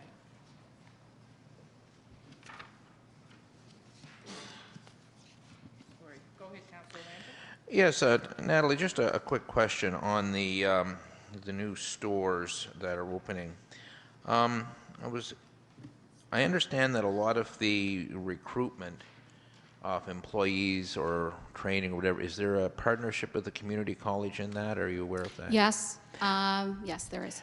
And I understand. I just wanted to confirm that because I was told something that really kind of bothered me. Apparently, there's no plans for a job fair for these. Is that true? No. There is no job fair. No, they have identified that given where the majority of applications need to be, which is at the associate level, that in their previous recruitment, which is they've just finished closed Bridgewater, for every one position they get 10 resumes just off the street. So this is their particular strategy that they use. So in order to combat that, I engaged with them to create that day, that agenda day, that included meeting with every recruitment career center that we have. So as of this morning, they just sent me an update as to some management postings, and I just basically blast that to the network, which includes everyone in our community and outside of our community that has access to the employment network. They're on the job bank as well, I noticed. Yes, they are. Because I occasionally look at some social media. I'm not a great fanatic at it, but I haven't seen much. I mean, seeing today this and the comment a few people, and I am a little computer savvy, and I realize we're looking at a lot of social media, but unfortunately these jobs are very low-paying jobs in many cases. They're not high-paying job, the associate level. Let's face it, it's minimum wage and slightly above maybe. But I'm thinking to get the word out to individuals that may not have computers, to individuals who are we sure that, I mean, we're looking at discussing a few minutes ago, people living in poverty, that they may have a talent that might be able to help. Is an effort being made that everybody is going to be notified, or that, I know we can't talk to everybody, but I just hope that we're not putting all our eggs in the internet. It is not internet-based. So part of meeting with the different resource groups is that they have different communications with their clients and their client base. And so that is to get directly to the people who are currently unemployed or looking for change of employment. They only use, that's not their typical way to do it. So the way that they're rolling out their recruitment timeline is currently right now they're recruiting for senior managers. So the store manager, and the assistant managers. In the month of June, they will start posting for the coordinator level. They go through a training. And then in the month of July, they will start to recruit for associate level. So it's not happening all at once. So we're making sure that this resource group, employment resource group, is always kept up to date with that. They won't accept any applications. Also, in meeting with the different resource groups, because they only accept their applications online, we're making sure that those individuals that want to provide their resumes, that they have a place to go where someone can help them to complete it, to fill it out, to walk them through the process. So that was the point of meeting with that group, with those groups, I should say. Councillor McIsaac. Thank you, Your Worship. I'm just looking at the saltscape Yes. and looking at the chef's sampling. Yeah, I was going to present that after. Oh, that's coming next, is it? Yeah. Oh, this is different. This is different. It's the Okay. same, but we can speak to it now or when I present it. It's up to you. Well, if you can answer it, then it'd Yeah. be great. Since I'm asking, if you can answer it, it'd be great. Sorry, No. say the question again, please. I'm sorry. The chef sampling. Who's the chef that's doing the sample? What's chefs? it contain? So Nova Scotia Tourism has deemed the year 2015 as culinary adventures. So we would like to leverage that and really showcase what we have to offer in the town of Yarmouth. So I have had a preliminary planning meeting for budgeting, et cetera, and the theme with some local chefs, one being the chef from Red Shed, Rudders. We did have Bread and Olives, but he cannot participate due to his health. Also, the Shanty, the chef at the Shanty, and Gary Kent, Chef Gary Kent. Okay, thank you. Good. Okay, any, oh, sorry, Counselor, go ahead. Yeah, just a couple of other questions, Natalie. First of all, regarding the current marketing initiatives, Progress Magazine, the 8-page editorial that's within a marketing, but I know this was discussed before, so we are proceeding with the Progress. This is that big thing that we're doing, and that is within, but that is 2015-16 fiscal year, I understand. Would that be coming out of this fiscal year or next fiscal year? Go ahead. Yeah, we have a general economic development budget, and that has come out of there. And that is where, if the Saltscapes proposal that was just being spoke of was approved, that's where that would come out of as well. We didn't budget Saltscapes as a separate item. That's why we're back here talking about it, as we do every year. But there is room within that line item to capture it. So. The other question, Your Worship, I was I almost feel like Vic Eldridge, you know, reading papers, but I should have brought the paper and rattled it like Vic did. Yeah, Vic did years ago. You did that once, yeah. I noticed, and I can be corrected, it's either Cumberland or Pictou, put in place, and you're probably well aware of it, Natalie, this really neat economic fund in conjunction with Michelin Tire, which was a major developer. And ACOA ponied up, the municipalities ponied up, ACOA ponied up, and I think there was some federal money in there, and there definitely was provincial money, and they ended up with a $6 million capital venture fund for young entrepreneurs in their area to attract young entrepreneurs. Has there been any discussion, maybe it's a CAO question or the mayor, has there been discussions regarding setting up a similar fund that would benefit this end of the province?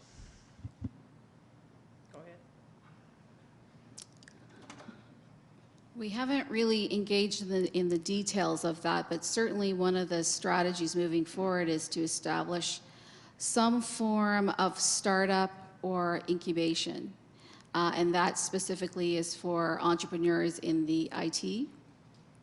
So it's something I think we need to move forward with as we discuss what 2015-16 and beyond looks like, and that's something I would certainly engage with the CAO and Her Worship. Always.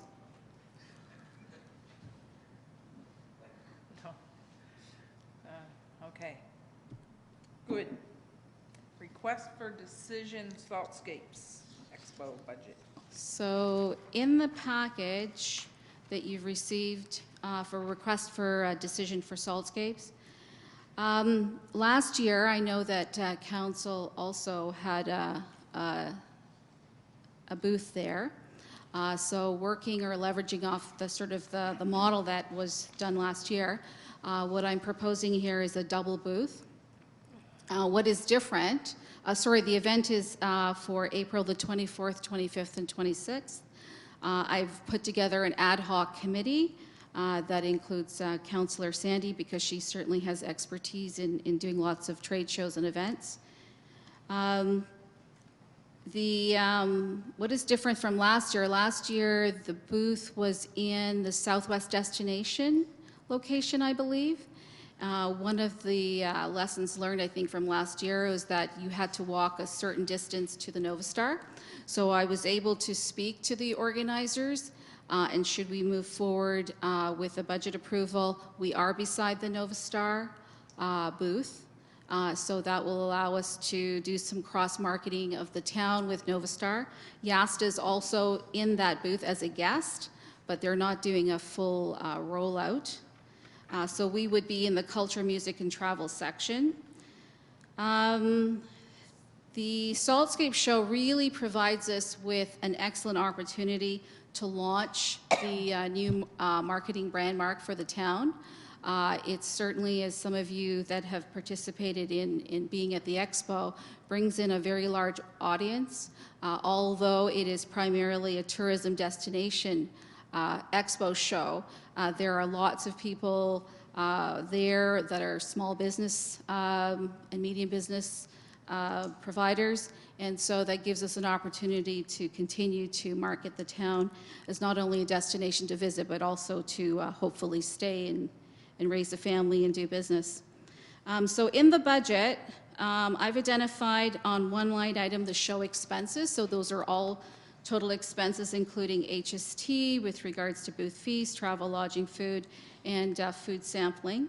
And there's a second line that, in the third line I've identified. The second line is really for the design and production of the show booth banners that would present our new brand mark image. Obviously, that's a non-recurring cost because we would be using that over and over, and I would presume at least for the next 2 years at least. And then there's some marketing collateral related to that. My recommendation is our community profile will be out very shortly, and we can do a shorter version of that to present at the show. So that's really it. I think it's a fantastic opportunity to really step up and show why we're on the edge of everywhere. Councillor Langell. I'm excited to see how this is going to go. I could write a book on saltscapes. Because when this was brought up back in 2011 and we got involved with saltscapes for the 250th, it was great. The following year, we were literally crucified when we brought this before council not to participate.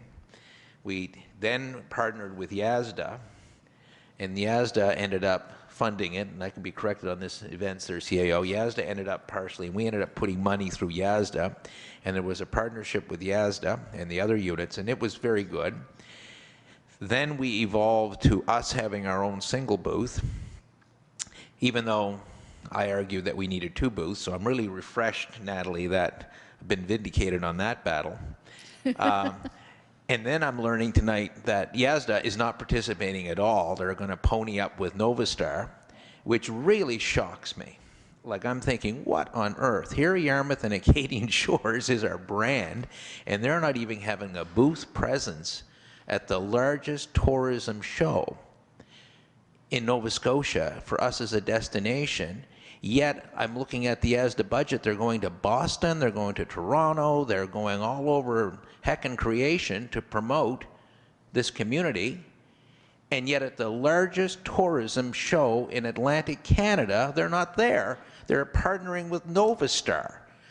Holy mackerel. I mean, they should have a 3-booth presence. And I've been at, Natalie, you're dead on the money. I mean, this is a huge opportunity for us, and we've got to promote this community as a destination. To get people out of Halifax and out of, we can't put all our eggs in the Novastar basket, is what I'm saying. I mean, the Novastar is a wonderful thing, and I congratulate you on continuing with the Saltscapes vision, and Sandy the same thing, because that's what we need to do. But I really think, you know, and I'm fully supportive. I definitely make a motion to support this because I'm 100% sold on it, and I'll make that motion. But I really think somebody's got to have, I'd like to find out why YASDA is not involved. It's bugging me. I'm sorry, Your Worship, but if they had come in the door, if I hear it's money, I'm going to go right through the roof, because they could have come in here into this council and asked us to partner with the other units, because it's such an opportunity. And Phil, you were there, you've gone to these things. Sandy, you go quite a bit. You know, it's in my, I'd love to go, but my schedule doesn't permit it. And for those of you around this table, it's an incredible opportunity. And for YASDA not to participate, I just can't believe it. Do you know why, Councillor Dennis? Okay, well, then you have every right to ask. You can ask, but we can't assume that it's money. No, I'm not assuming. And it's, okay. So you made the motion to accept the $12,800. We have a seconder? Moved and seconded. Go ahead. For the CAO, and this is within budget CAO, we have the dollars that we can handle this and all that good stuff. Were you gonna? Yeah, so I mentioned within the economic development catch-all, because when we set our budget last year, we didn't have Natalie, we didn't have a plan, but we did set aside some money. This fits within there. It's just where it wasn't earmarked for Saltscape specifically, and it's a fair chunk. I thought it was prudent to bring it forward to council and get it approved. Just a quickie too. Can we maybe look at that as a regular line item, and when we get into the, let's instead of coming back every year and this thing evolves or devolves, let's just let Natalie know this is happening and then make it happen. Okay, It's part of my 2015-16 marketing budget. We'll outline everything for you. okay, so the motion's on the floor and the question's been called. All those in favor? Aye. Contrary? Motion carried. Repurposing initiative, Yarmouth High School. So this is the second package that you would have received from me. Are we putting this on the overhead as well, or no? I think that would be good.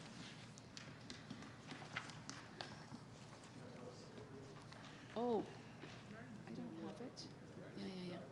Yeah. So I will start, and Mr. CAO will be putting that on the screen.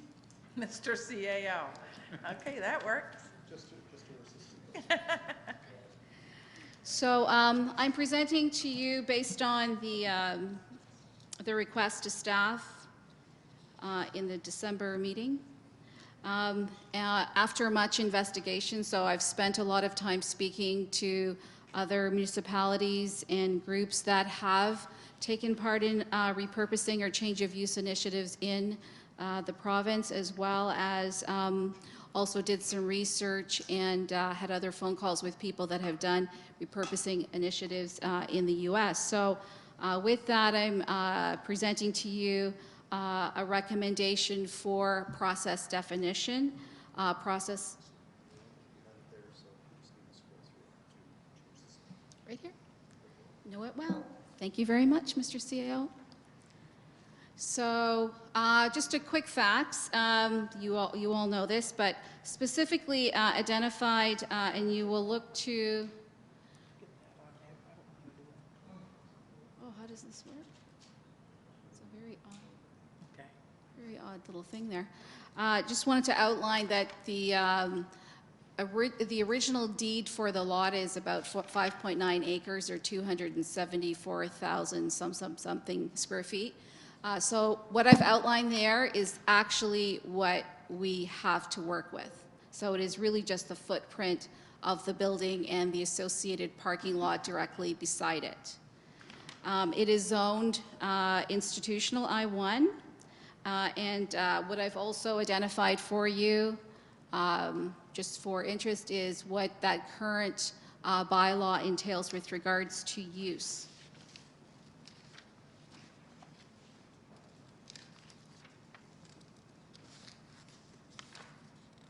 What I'd like to go review with you is, and I'm sorry that on the screen it looks very faint for the people behind me, but I hope that your copies are clear. So in the project definition, one of the things that was really a common thread with any of the other groups that I met with or spoke to is to really work and to establish a set of governing principles. And they basically, the output of that was a policy. Then also, part of that is to identify parameters or for the use of facilities. So there are some things that council may deem not suitable or that are more suitable depending on the wishes of how they see it unfolding. Also, to identify roles and responsibilities in relationship to establishing a working committee or a working group or some subset of that. So part of what I'm putting here is that I think it would be very important if council were to meet with the support of staff to work through this process of establishing a policy parameters and who the working group would consist of. In parallel, what we are currently putting together is a binder of all of our current information. So that binder would collate information that will be provided by the school board related to any environmental assessments that have been completed, site plan, any structural or systems assessments, and other assorted information that would help guide us to understand currently where the site is. If the information is greater than 5 years old, then we're going to have to review that, whether or not we need to go back and have that reassessed or recompiled. So that is the first recommendation. The second slide that I've provided to you is really just a recommendation, and it's on how we can work towards project execution. So there are two streams approach that we can take, and certainly one can happen serially before another, or they can happen in parallel. The first stream I'm identifying is a community engagement stream, and I've identified that in 4 phases. So one would be to invite those that are interested in potentially participating in the use of the building to have an open house that would be a site tour, and that there would be a request for information or informal proposals. And that would move through a reuse assessment phase, which again takes into consideration the proposals and a technical assessment as to what would be more appropriate uses based on the physicality, the structural, et cetera. Yeah, just a question. This phase 1, as I read it, everybody, and I mean everybody, has an idea as to what they believe should happen in that school. That's not what this is doing. Is everybody going in there, or are interested parties going in there? Or both? There can be one of the same. It depends on how the working committee defines what that is. So I'm in this document that I've prepared for you. I am not describing any perceived detail of how it would be done, or any perceived use of the building. It's purely a process that requires more definition. Good, thank you, Natalie. And then it works through from reuse assessment into strategy, and then finally site disposition. So that is a longer investigation stream, and that involves solicited information coming from the general public. The other stream is a direct sales stream, and that could start as soon as we would like it. And that is basically to put the building up for sale. There are many ways of doing that. You can work through a real estate broker, you can have a formal bidding process, you could have a specific group that approaches you, and then I've identified just 2 blocks of milestones. So those things can happen in parallel, those things can happen serially. You can start with a direct sale, identify a period of time where you would want that to be on the market, and then you can move into the second stream. So I would propose that those things are discussed with council at the working session, and how they would like to approach that, as I've described in the first slide. The last slide is just basically giving council an idea of an estimated timeline.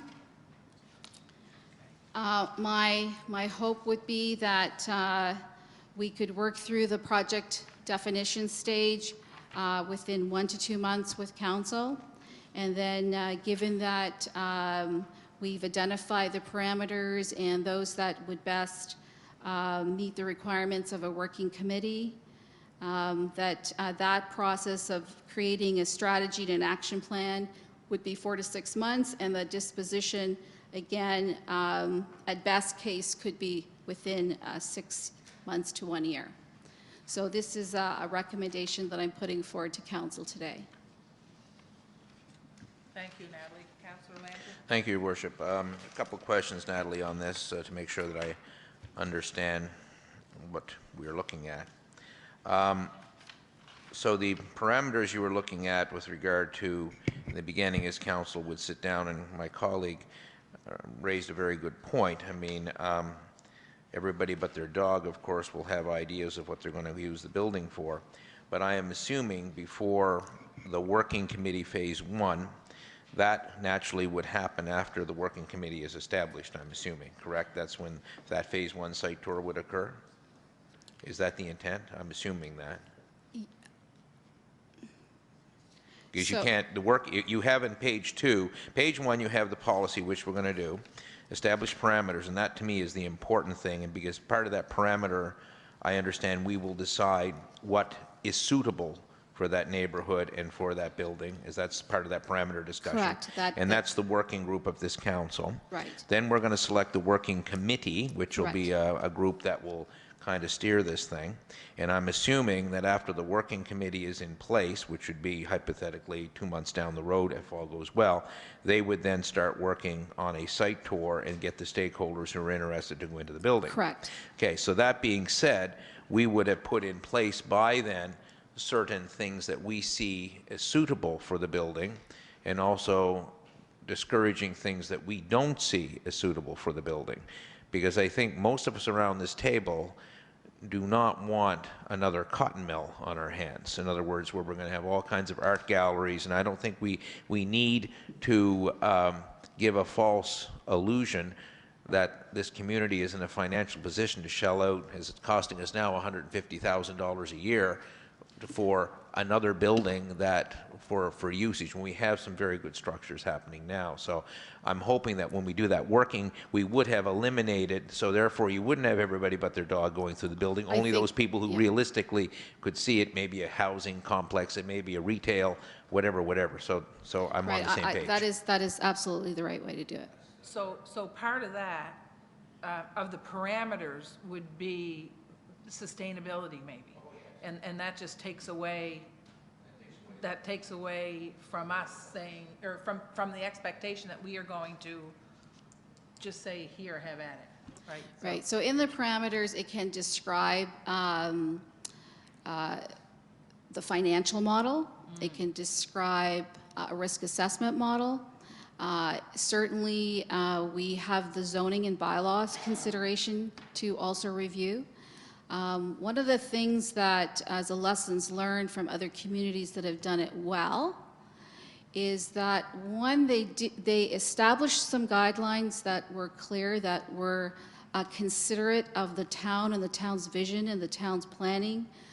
So that is key, because it's a very sensitive zone within our community where the building currently lays.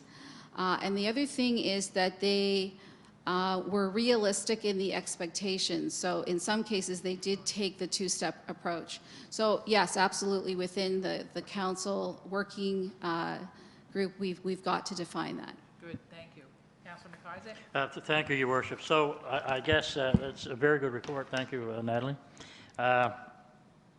So if council decides to, and which I hope they do, give it to a real estate broker or whatever, do we still go through the exercise? Do we still say, okay, we're going to have the committee, we'll still have our committee, and are we going to decide what people are allowed to put in there, or are we going to decide who gets to go in and look at this building, or do we just say, okay, Mr. Real Estate Broker, here's a set of perimeters that or guidelines that, and people that we'd like to see buy or do with this building? How does it work? Got that? So you said in parallel with or separate? Right, so I guess the way I see potentially it rolling out, again, it's the appetite of council. And also because it's a recurring cost that we see each month on the books, that we could identify what the financial liability is for the building, and we could solicit some informal input with regards to what is the sales cycle for such a large building, and then determine based on that what approach we might want to take with regards to direct sale and then community engagement. So I think there's some discussion that's needed with regards to timing. The other thing is that in other areas, when they initiated the community engagement process, because obviously they're looking at the sensitivity of different groups, is they did an informal proposal process. So it was really a short form that anyone within the community or outside of the community can complete. And you would provide them with a package that gave them some information with regards to the zoning, with regards to the guidelines, with regards to the parameters, which you identify. And then they completed that form. So that would be the first set that you can then go in and assess and say, you know what, it fits, yes, it moves to the next stream. So there are ways of engaging the community, but also at the same time to educate them about some of the prerequisites of moving through the process. That's understandable, thank you. But if we decide, we say, okay, we're going to put the building up for sale, right? So we put the building up for sale, be it, I know that we had companies from, I think it was in Halifax, that took on the industrial commission that we had for sale at one time a few years ago. Am I right by saying that, Jeff? Yeah, and because it was such a big build and we wanted to go out more Nova Scotia or Canada-wide, right? Yes. This is a big building.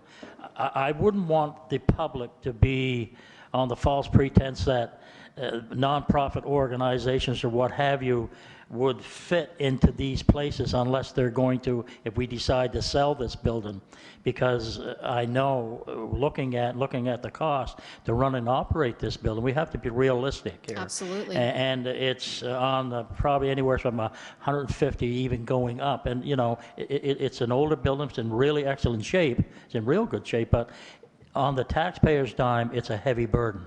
So part of that, putting together that initial package where we've identified all the different assessments, that allows whoever is looking potentially to purchase, to lease, to rent, depending again on the model. Would have a chance to go through it. Well, what is really key, and this has also come out of speaking with other municipalities, is they're now, for those that have not gone to the direct sale model and they're currently the landlords for these tenants, they're now faced with bills of $30,000, $100,000 to replace heating systems, to replace air conditioning systems, furnaces, et cetera. So part of us understanding the where we stand in the life cycle of those systems and the infrastructure is for us, if we were to move forward with direct sale or whatever model, is that it's full disclosure. So we're going to get this up going sooner than later, I hope. As soon as I can get you all in a room. That'll be sooner than later, hopefully. We have budgetary things coming up, Jeff, and that's coming up on here. So I would suggest that sooner the better if we can. Thank you, Natalie, again. You're Thank very you, Your welcome. Worship. Go ahead, Councillor. Thank you, Your Worship. On the project definition page under staff, so am I off the impression that it's going to be only staff that are going to be doing all of that? Because I must confess, I do have a concern. This building is a multi-million-dollar structure. It is a very valuable piece of real estate presently. Given 2 or 3 years, it will not be as valuable a piece of real estate due to deterioration. I mean, let's face it, every building deteriorates. Has thought been given to maybe engaging a consultant to assist us in this process? Because there are consultants out there who, I think that those communities that have been successful have had assistance from individuals, or is our intention to use existing staff to put this all together?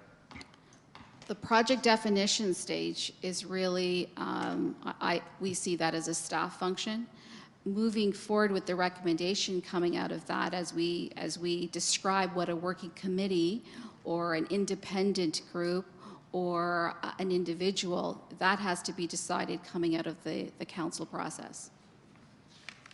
Okay, so what do we need to do here, CAO? We need a motion?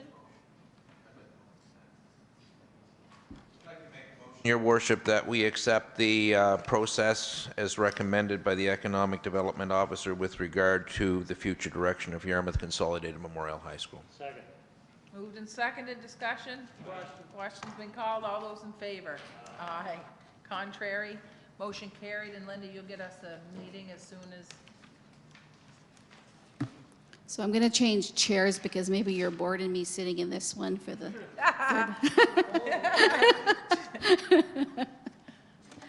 Go ahead. So now Natalie. the fun part of the meeting happens.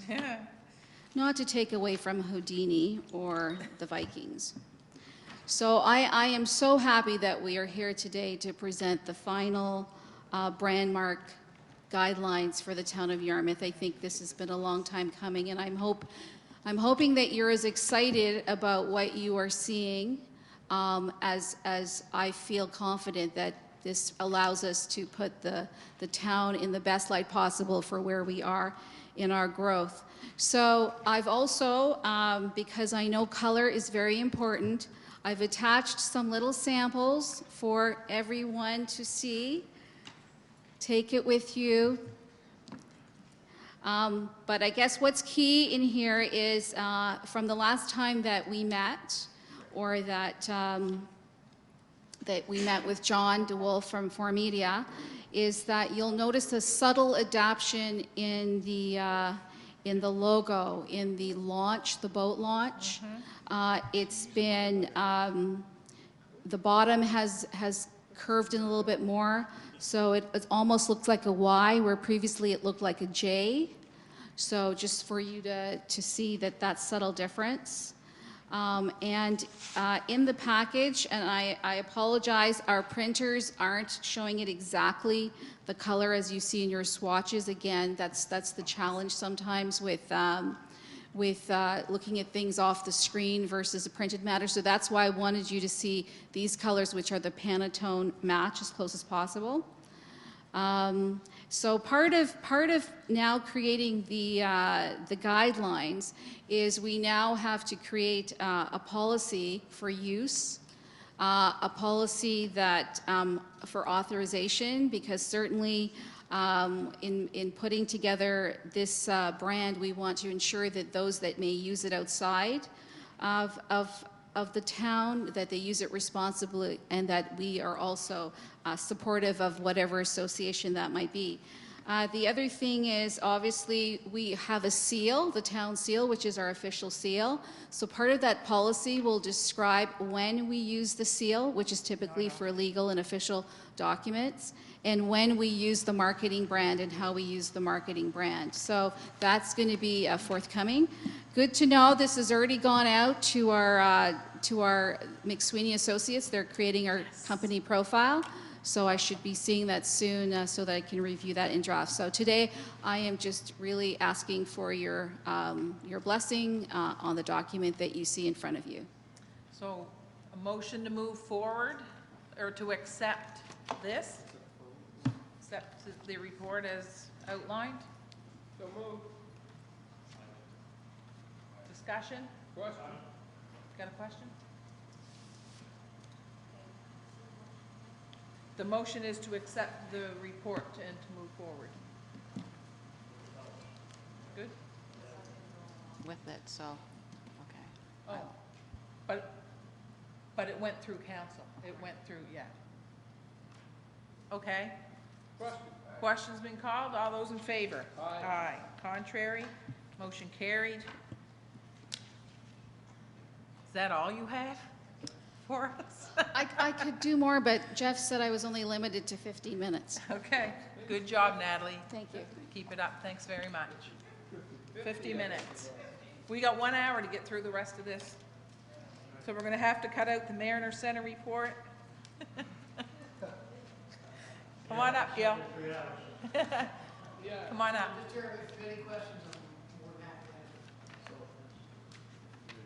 CAO. Gil, you might want to hit the highlights. It didn't get into their hands until today, so if you just want to hit the highlights, and then if there's questions later, they can. Thanks for coming, Gil. Oh, no problem. Glad to be here. Yes, this is a response to a request from council for return on the investment, just to talk about where the Mariner Center was and where it is now. The last time I was here, I was able to show you the online brochure, which is now, as of yesterday, been edited to be the finished product. We're very pleased with it. If anyone sees it, they'll know that we're basically marketing the Mariner Center as a multi-purpose center and not as an arena. We don't have to sell the ice surfaces, they sell themselves, so we're looking at other businesses. In the very near future, we're going to be providing a tour in the next couple of weeks to a group coming to town, looking to hold a convention conference here in 2017. So we'll be hosting them at the Mariner Center, do a walkthrough and feature our product. I'm on consultation right now with Tourism Nova Scotia to try to get them to use the Mariner Center in April for an event, a one-day event that will give us an opportunity to basically to showcase the Mariner Center and Yarmouth and show what we can do. But we're very pleased to note that we're applying and especially working very closely with Rick Allwright from YASTA. We're applying for we're putting bids in on everything that we think we can host in the future. Some major events, basically. For instance, we're hoping to attract the World Sledge Hockey Tournament next April. So those are the kind of things we're working on. The center is probably better equipped than most in the province when it comes to conference and convention capabilities. And I know that because I'm in the loop. I'm talking to other arena operators. I'm talking to some of the people like Music Nova Scotia, Music Week people, and they're talking about what attributes the Mariner Center has that makes it attractive to come here. So basically, we want to keep building on that reputation that we're versatile. We have the equipment. We can satisfy all of your needs when you come here. We can provide everything you need, and we're going to keep working on that basis. I know that we had the fish show in town a few weeks ago, the Eastern Atlantic Fisheries Exposition, and it's one of those things where it's kind of a trade-off for us because we have to give up ice for the entire 4 or 5 days. Both arenas are used for the fish show, and we get our rental check, which basically offsets the loss of the ice rentals that we've lost. But when you drive down the street and you see the Comfort Inn is packed because we're there. And so that kind of thing is good for the community. The Grand Hotel was extremely busy that weekend, as were the restaurants in town. So it's nice to see that the spin-off benefits, the economic spin-offs from the Mariner Center continue, especially during the shoulder season. So we're looking at trying to attract events that come in during the months that we don't have a busy tourist season. We are doing something a little different this spring in that we are co-promoting a concert. It's one of those things that we thought, well, we didn't want to take the risk and purchase the show, so we thought, well, when we had the offer to co-promote with the producer, the promoter, we decided that we'd engage with that. I'm happy to say that that's going to be a success. We've sold over 950 tickets already to the concert, and we know that there's probably going to be a bit of a rush on tickets in the last few weeks. So we think that's going to be really successful, and it gives us another opportunity to sort of branch out in a different business model. But I'm happy to answer any questions you may have. I know that I'm very confident in that. As again, I talk to other arena operators. I know that there's a couple of arenas in the province, one not far from here, that has a budget that's just about double what we have. So we're not doing too bad. We've got a minimal crew, minimal staff at the Mariner Center, and we operate on a very lean basis. This year has been particularly rough on us. We had a couple of equipment issues that have come up that are going to cause us to go over on our equipment maintenance budget. And of course, like everybody else, we're taking a pounding on our snow plowing budget, our snow clearance. But for the most part, we're working very hard to stay within budget on all our other items. Thanks, Gil. Councillor Landrieu? Thank you, Your Worship. Thank you, Gil. This wasn't exactly what I was kind of hoping for. I was looking more for, I think, a little bit of a history, because I was the one that brought it up. I was late when you attended council regarding a request for funding, because apparently the Mariner Center is exploring what appears to be a very expensive addition or exploring ways of addition because you were going for funding. And I was merely asking because the community has invested a fair chunk of change in the Mariner Centre over the years. We've gone through a number of things, and I'm looking at a lot of the materials that we've acquired. And the return on investment I was looking for, I say, okay, how much have we made in, for example, all of these, we've invested a lot of money, or the taxpayer has invested a lot of money into conference supplies, conference equipment, etc. Has it been viable? Has we made enough money to justify that expenditure? Reading this, I'm thinking the answer is no, because I don't really see a lot of convention stuff happening. I know we have some other things. And I'm not sure. That's what I was kind of looking for. Like, what is the dollar value?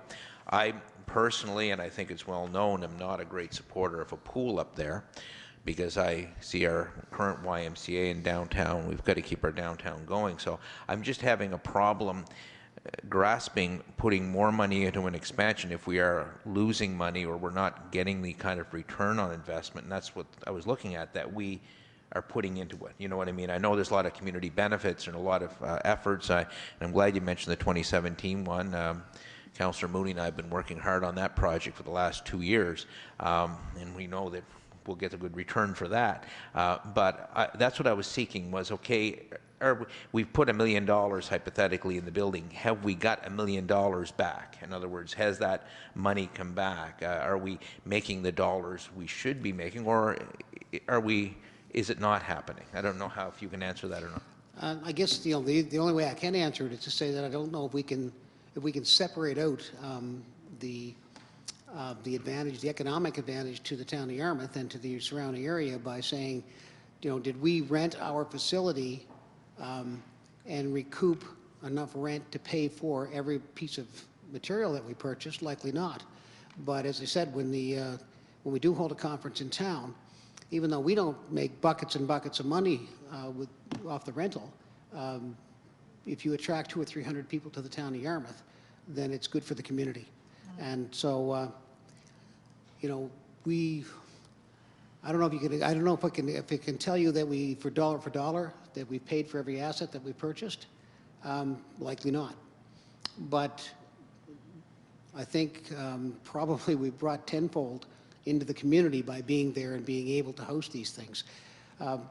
We did get, like everybody else, we've been in an economic downturn. We've been victim of that, and we've seen a loss of revenues on the, especially on the ice rental side. We used to recoup about 60% of our budget from ice rentals, and we're down to about 40% or less.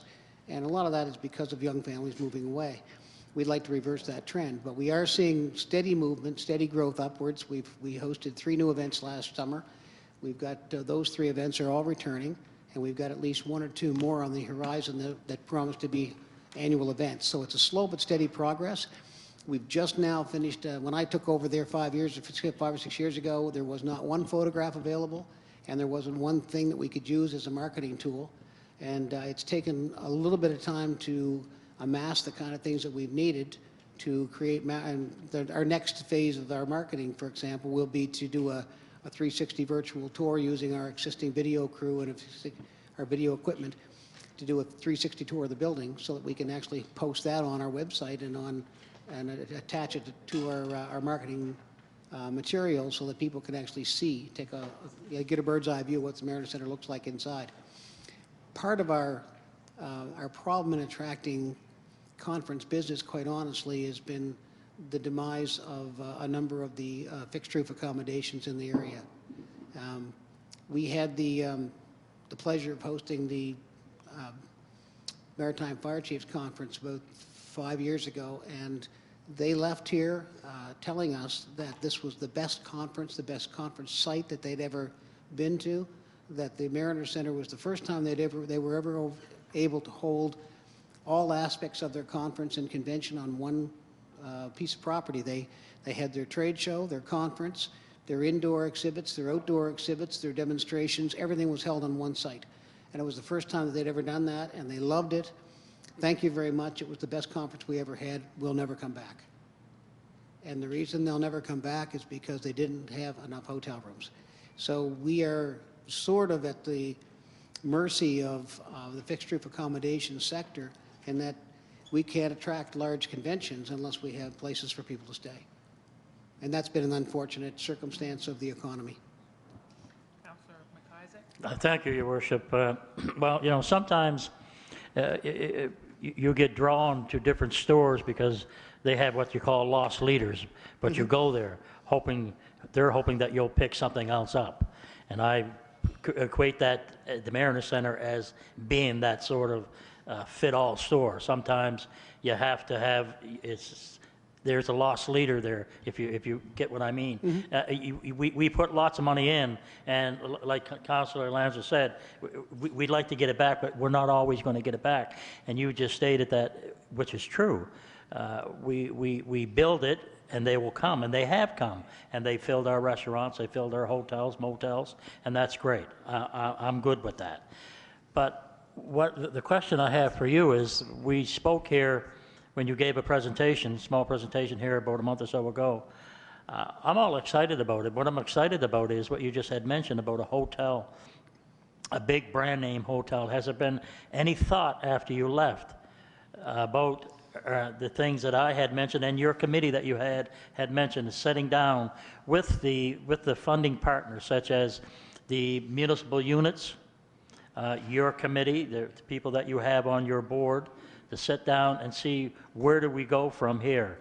How do we get this big name hotel, motel? Could be Rods, could be whatever, right? How do we do this? How do we drive this? How do we drive this engine? The curling rink. I'm in favor of a big Olympic swimming pool.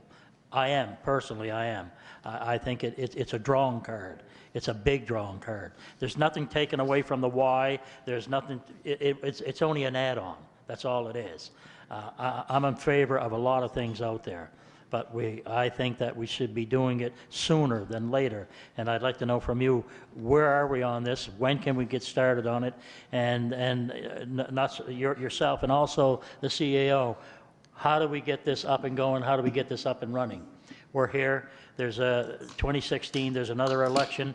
I'm not doing this for election purposes, but if we can get things on the roll before a new council comes in with a different vision, I'm all for moving forward here with this. Okay, so well, you know, to answer your question, what we've done up till this point is we've tried to put some polish on the Mariner Center. We've tried to dress up the exterior, make it look more professional, and also to concentrate on the indoor maintenance and make sure that that we have a facility that's well maintained.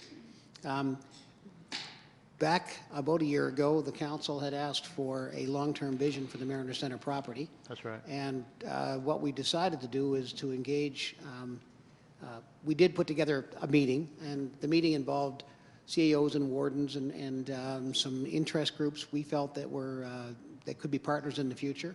It included the YMCA, it included the Yarmouth Curling Club, some of the other local clubs like the Lions Club and people like that, Sports Heritage Association.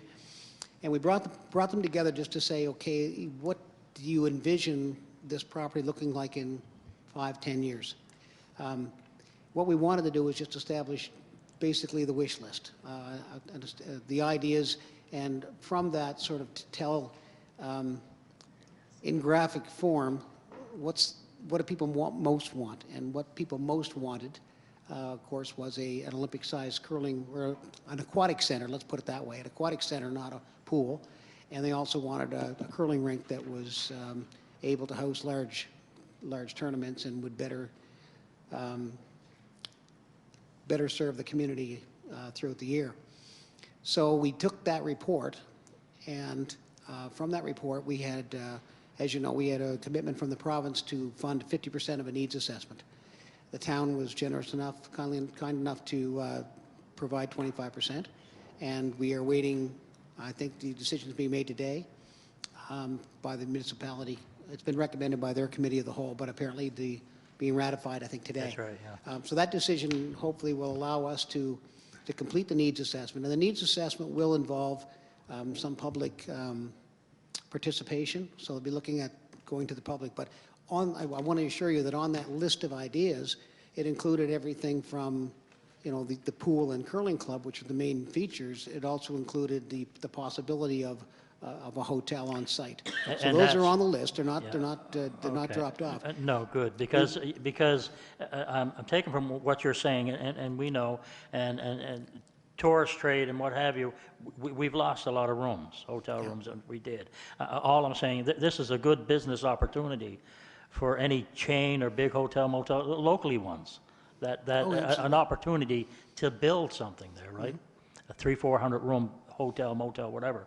And there's lots of things I can see happening out there with that facility and the add-ons that they would have. I can see big things. I can see big things happening for Yarmouth with that facility as it grows and it gets bigger and bigger.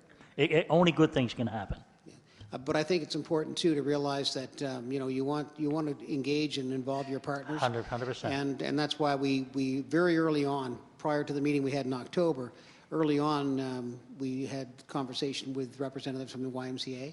And I think there's an acknowledgement on their part that the pool is, you know, is less than adequate. It's a 20-yard pool, and they can't even host a competition because 25 meters, I understand, is the minimum size. So they can't host a competition in that pool. And they would love dearly to be able to do that. Our vision, of course, would be that, I mean, I don't know anything about running a swimming pool, and I certainly don't know anything about running swim programs. So we would reach out to the experts and say, you know, if you've got a swim program, you are the people that should run the programs, much like minor hockey runs the minor hockey program now. So We I provide the guess facility. so to answer my question, I guess would be after the information comes in with this survey that you're doing from the planning, and it'll come before council, and that's the time when we sit down and have our discussion, what and where we're going to do this? The next natural step, I believe, would be, once the needs assessment is completed, would be to do a feasibility study. And I have had early indications from ACOA that they'd like to participate in that. That's good. I was kind of misquoted a little bit the last time when I said they would fund it. They would participate in the funding, and I've had early indications that they would participate in funding the feasibility study to say, okay, this is what you need, this is what the community, is it feasible to build it, and what is feasible to build? Okay. So that's the next natural step, I believe. I'm just getting over anxious, that's all, and just want to see this thing work and go forward. And Just to give you, you know, I remember back in 1995 when I went to the first Skate Yarmouth meeting, and I said to somebody, if you're not here for 5 years, you might as well go home. And 7 years later, we opened the doors. Yeah. So I was you there do for have to that be patient. announcement. Yep. And, you know, it's not something that happens overnight, but I think you have to take the steps and move it forward. Okay, thank you. Thank you very much. Thank you, Your Worship. You're welcome. Thanks, Gil. Okay, thank you very much. Presentation, okay, we're down to business. We're down to business at 3:25.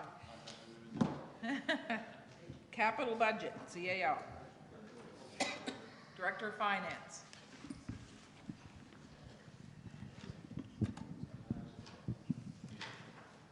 Good questions.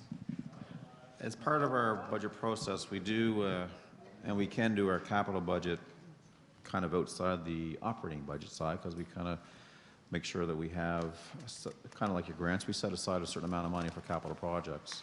So I have for you here for information, not looking for decisions today, but I'll kind of discuss it and walk you through it, but I'll pass it out here first.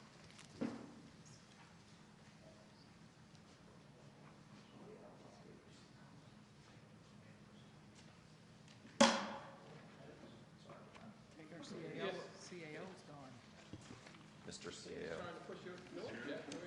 You want one of these, Linda? You good?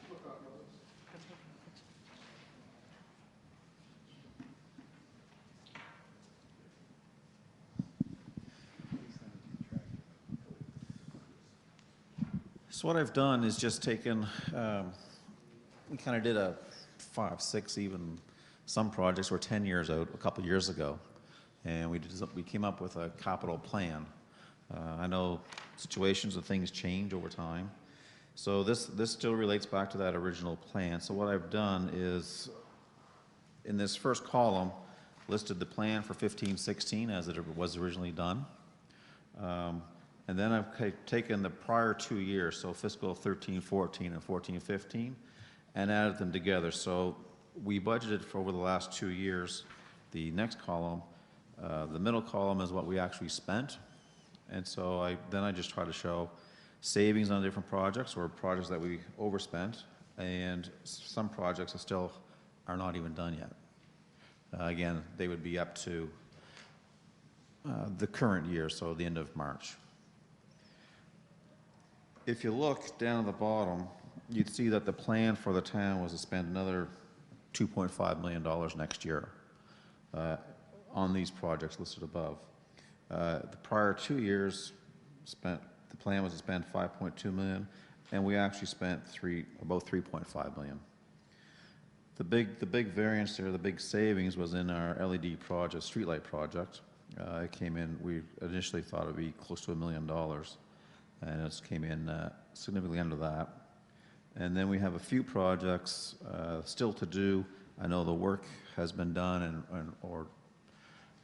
the planning's been done, but the work hasn't started for various reasons. So things like Hawthorne Street was one of the big ones, and also the fire truck. There were some differences on how we went through that process. So I think both those are pretty much out there for tender, and they will be done. I'm not sure if they'll be done. Well, I know Hawthorne Street, but I don't know if the truck will be done before March or not. The fire truck, that was way down on engine, would have been, what, number 41 or the 45, reading across there. So I guess where I'm leading with this is that the 2-year budget and the 2-year actual and what's left to do, those are the budgets that were approved and passed in the last couple of years, but our plan for 15-16. I know that over the last year or so, we've also talked about and have some other ideas, so we will have to make decisions. So if you go to the back page, I gave you 3 pages. The back page are things that are not in the plan and weren't in our plan 2 or 3 years ago. So things like the facade program and streetscapes, and we've got recommendations on how to fix some of the flooding issues on Argyle Street and Jarvis Street related to that. We've looked at and had requests for the family residency program and the hospital foundation for their medication dispensing systems, parking lot on Adelaide Street, and then we looked at transit buses, and I didn't even know what kind of number to put down for things like Domtex, the old high school, and Windmills. And just talking today, I made a couple more notes of potential something to be done in Glebe Street kind of thing. So without even putting numbers on some of these things, there's going to be another potentially $1.5 million to look at. Right? So our initial 2.5 plus another 1.5 or so, you're in around $4 million if you want to do everything. So there will be some priorities, I think, have to be set, because we'll have around our $2.5 million to spend. We'll have over $4 million or so that we want to do. So again. So when we do this, is there a list like this? Is there a list that we have ahead of time to say, think about where you want to, you know what I mean? I just don't want to sit in one meeting and I don't think that happens that way, does it? I just don't want to sit in a meeting and have to decide on the spot whether we support something or not. So last year we did plan things out over a few years. What we've done this year is we've brought forward those decisions. That's the column on the first page, right? And we've also brought in on the third page those other things that have come up. And we have roughly $2.5 million that we would have available through gas tax and through our funding of our amortization to spend on capital. We have $1.6 million of almost $1.7 million in projects that have been approved and funded but haven't been fully executed yet. So Hawthorne Street has been tendered, the RCMP building's been tendered, the fire truck is out for tender, but those haven't been fully executed. If we were to spend the 2.5 and get caught up on the 1.6, that's $4 million you'd be spending this year. But there's the other 1.5 million, that some of that stuff is committed, right? Council's made a commitment to the hospital. Council's made a commitment on family residency, right?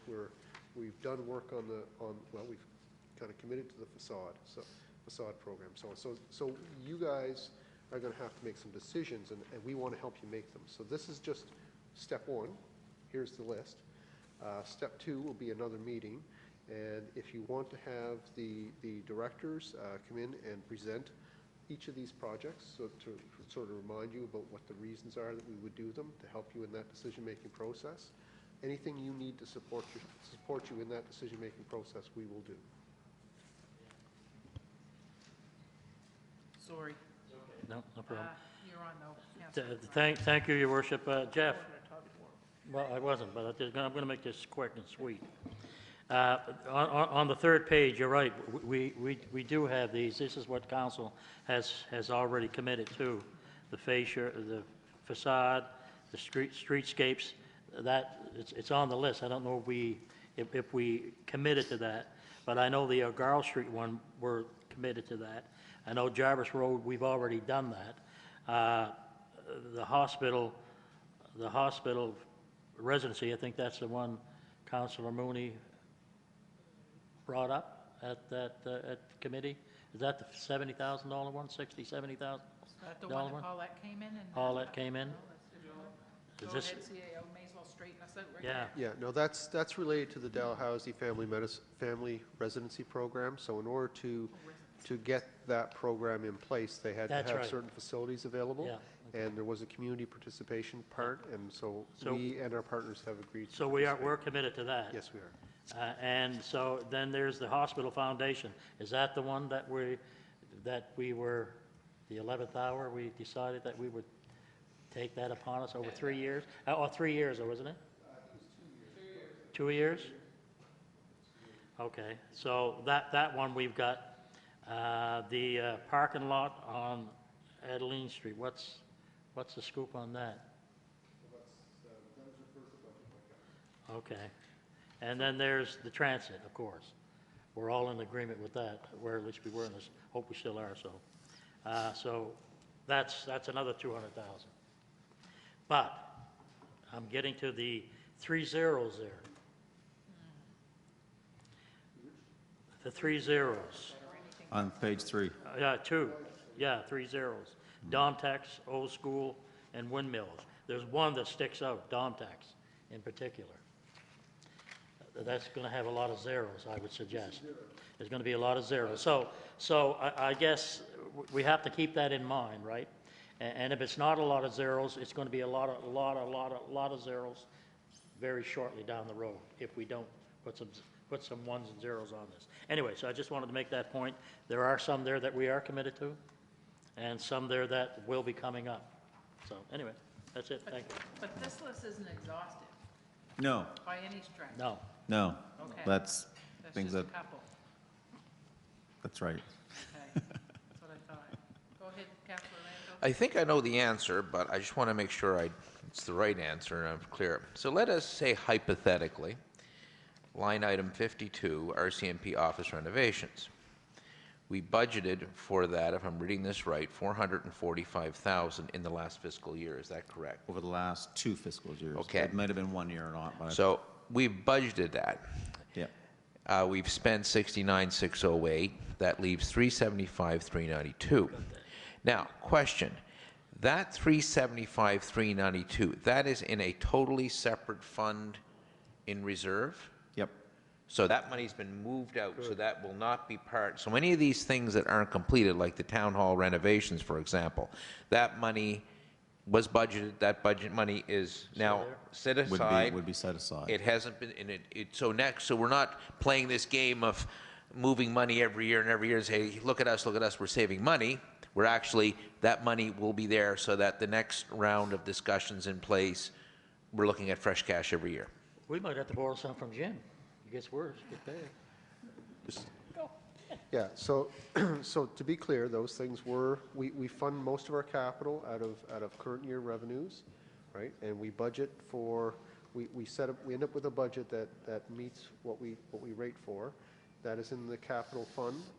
and we spend out of the capital fund. So if we don't spend, if we can't push the money out the door in the fiscal year in which it was rated and budgeted, then it stays in the fund and we continue with the project the next year.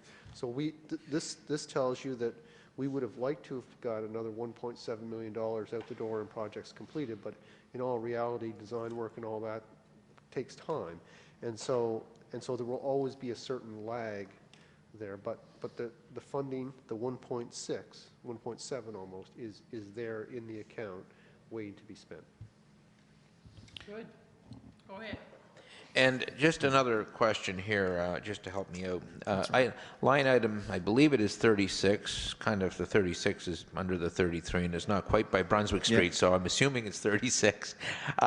Line item 36, Brunswick Street. Again, we have this famous mention, storm sewer upgrade, and I'm seeing Green Street flash before my eyes.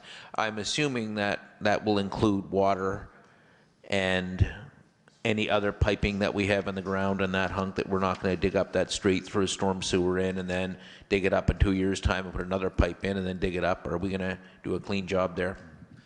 Yeah, I didn't mention, like, on page 2, the middle page, there is actually the water utility capital budget. And so Green Street's mentioned there too, so that's where it's been split up. Yeah.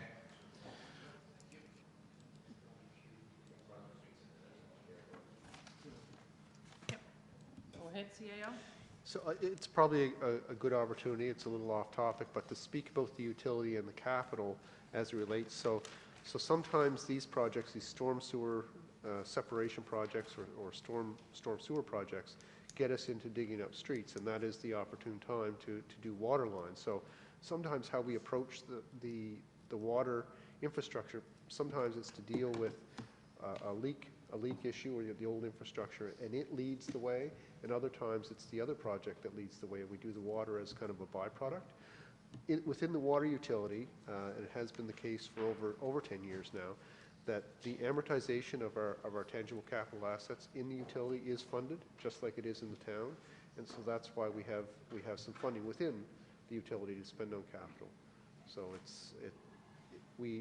sometimes it's the utility that leads the project to open the street, and sometimes it's the town.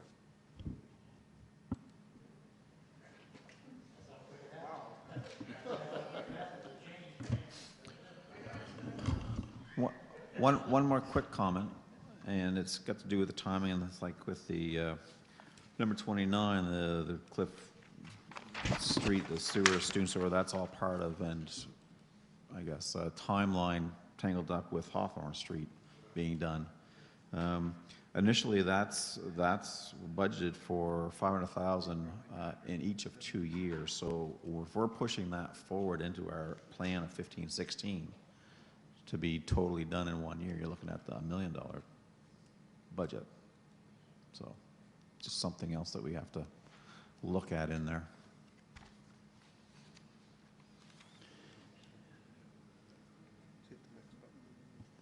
So again, just looking at line item 29 and 30, Cliff and Hawthorne, I'm looking at the utility capital. We're not mentioning the Cliff part, Aberdeen to Maine. I'm assuming that is happening in there, because I don't see that in the plan for 2015 or 16.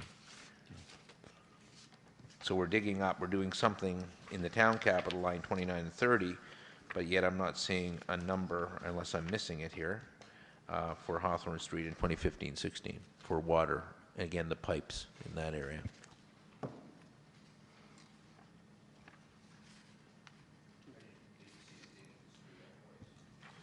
No, and that's what we have to sort out with Dave, and as I said, Dave is away, and so we're pulling this together very rapidly, and so that coordination of those things, and that's some of the discussion we need to have is obviously we don't want to have to do a job, and in some cases, what if the utility doesn't have the money, or what if the town doesn't have the money to follow the utility on something it needs to do, and so that's the back and forth that we have to do and make sure we get coordinated. Thank you very much. Yeah. So this is for information today. There are some things that need to be added here, some zeros that need to be turned into real numbers, but this is for information to get you start thinking about the kinds of things we're going to be facing. Now, the next budget item is to deal with planning of the budget deliberation meetings. And, you know, I'm somewhat optimistic, probably too optimistic in what I have on that sheet, but if you do want to move on to that item? Yes, please, go ahead. This was just for information for today. So the next sheet I'd have you look at is the one that looks like a grid with a bunch of dates on it. That's what it is. So I didn't put a title on it.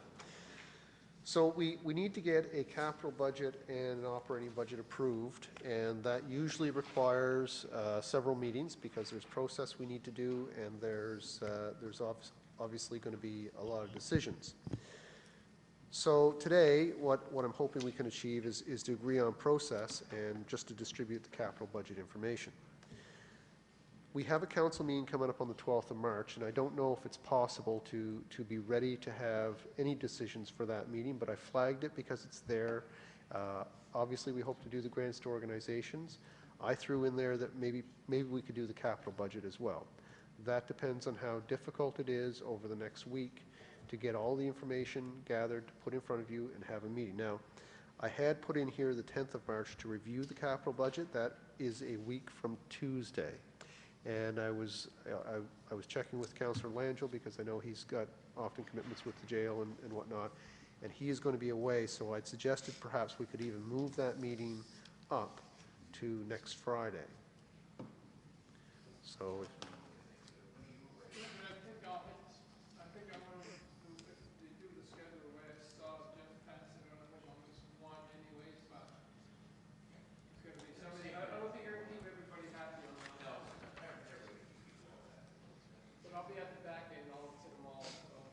well, the concern is, I guess, because that's upon us, right? The 12th of March is just around the corner, and I put there the potential to approve the capital budget. But if we're not comfortable, if we all haven't had a voice in it, then I don't feel comfortable suggesting that we do that.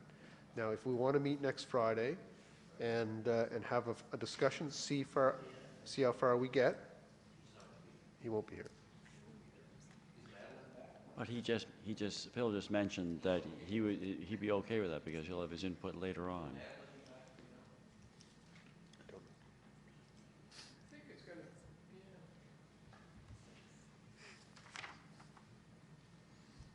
Don't know.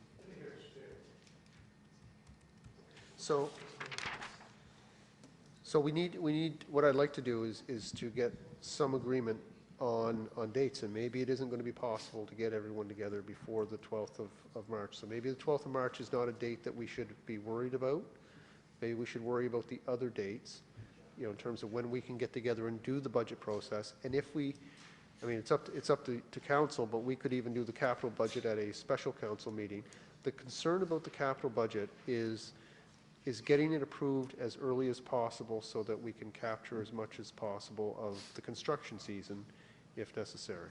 And as you see, we do get a bit of lag on the spending of that money as it is. So I'm open to suggestions. Thank you, Jim. To me, I don't have a problem with special. I believe last year we did a special council meeting during that process. I think, and again, I hate to rush into things. You know, I think always say, especially with Dave away and et cetera. So, as I said, I'm very flexible. My only time I'm away is that week in March, and I know, of course, you're not back. Phil's roughly back the same as I am. But again, I wouldn't be upset to have a special council meeting to discuss capital if need be. You know what I mean? I don't know if Councillor Dawes is going to be back or not either. I mean, there was I think it's important that as many of us try to be there as we could.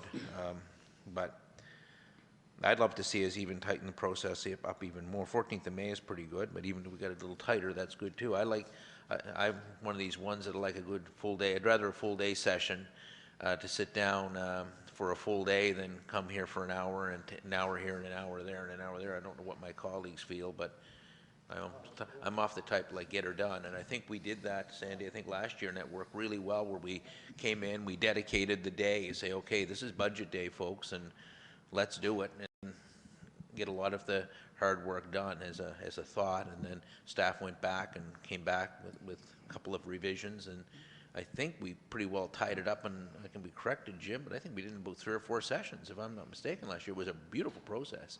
And maybe I'm wrong, but it seemed to go really tight last year. I liked how we did it. We had that really intense day, and then the rest of it was... And let Jeff go with his comments, but well, the one comment he made about getting an agreement so the work can get done during the right season.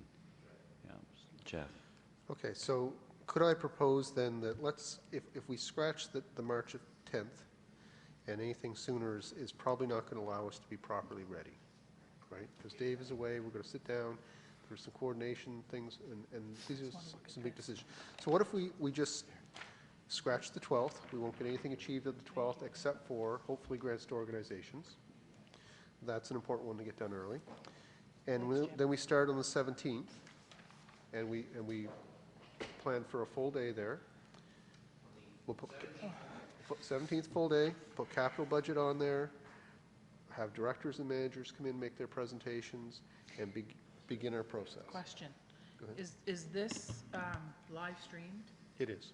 Okay, because I'm gone that 17th, just all day I'm gone, Okay. so, but I don't mind if I can catch it on, if I can catch it later. There you go. We might need some green beer by the time we're finished. So the other thing that I did here is just so what I'm planning to do, what I'm intending to do here is basically mimic the process we used last year. We're a little later getting started this year, but I want to do all those steps. Talk about the blueprint, talk about capital, and go through the directors and managers talking about the priorities and how they can address them. And ultimately, you guys make the decisions, and Jerry and his people put together the estimates. I flagged the council meetings in here on April the 9th and May 14th, and just as when they happen. And if we're ready to approve anything, then we are, and if we aren't, we soldier on. So what I did is I basically scheduled every Tuesday for a budget meeting. I did between March 10th, but let's say March 17th onward. If you block your calendar, we'll live stream these meetings and record them. If you're unable to be here for one reason or another, there aren't decisions made there as much as directions given to staff. And I think, obviously we want as many people at the table as possible for the discussion. So I guess if you're okay with that, if you could leave the process stuff to us and just say every Tuesday starting on the 17th of March, and we'll bring the next step of the process each time with the information as we have it ready. Start 9:30 in the morning. That gives me a chance to get in, put out a couple fires, and get in here. You'll send out? Yes. Linda will. Okay. The last date being the 14th of May. That would be the very last. Yeah, that's what I was hoping that we aim for. Good.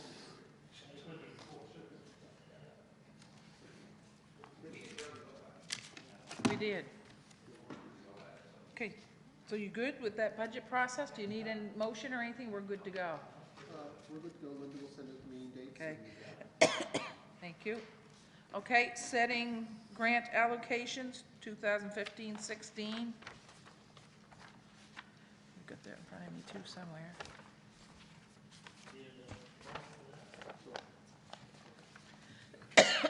Excuse me.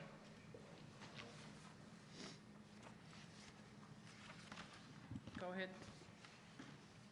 Okay, so. Oh, sorry.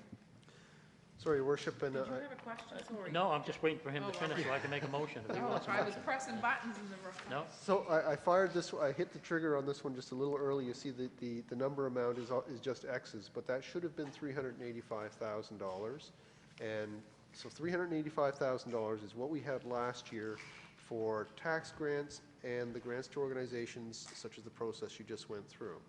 Now, that's what that number is, okay? It is not the other things that I've listed in that request for decision around grants for the YMCA, the Facade Society, the Curling Championship. Those things are above and beyond that. This is for that grant process. Okay. And I guess I wrestled a little bit with how much should we encompass in this? Because we give a lot of money to organizations that are arm's length, and technically, is that a grant or is that a transfer? I don't know. I think if we do the grants that we do for the tax grants and those operating grants, I think that's sufficient for the intent. So $385,000 is what's being recommended by staff, which is the same amount as last year for that purpose.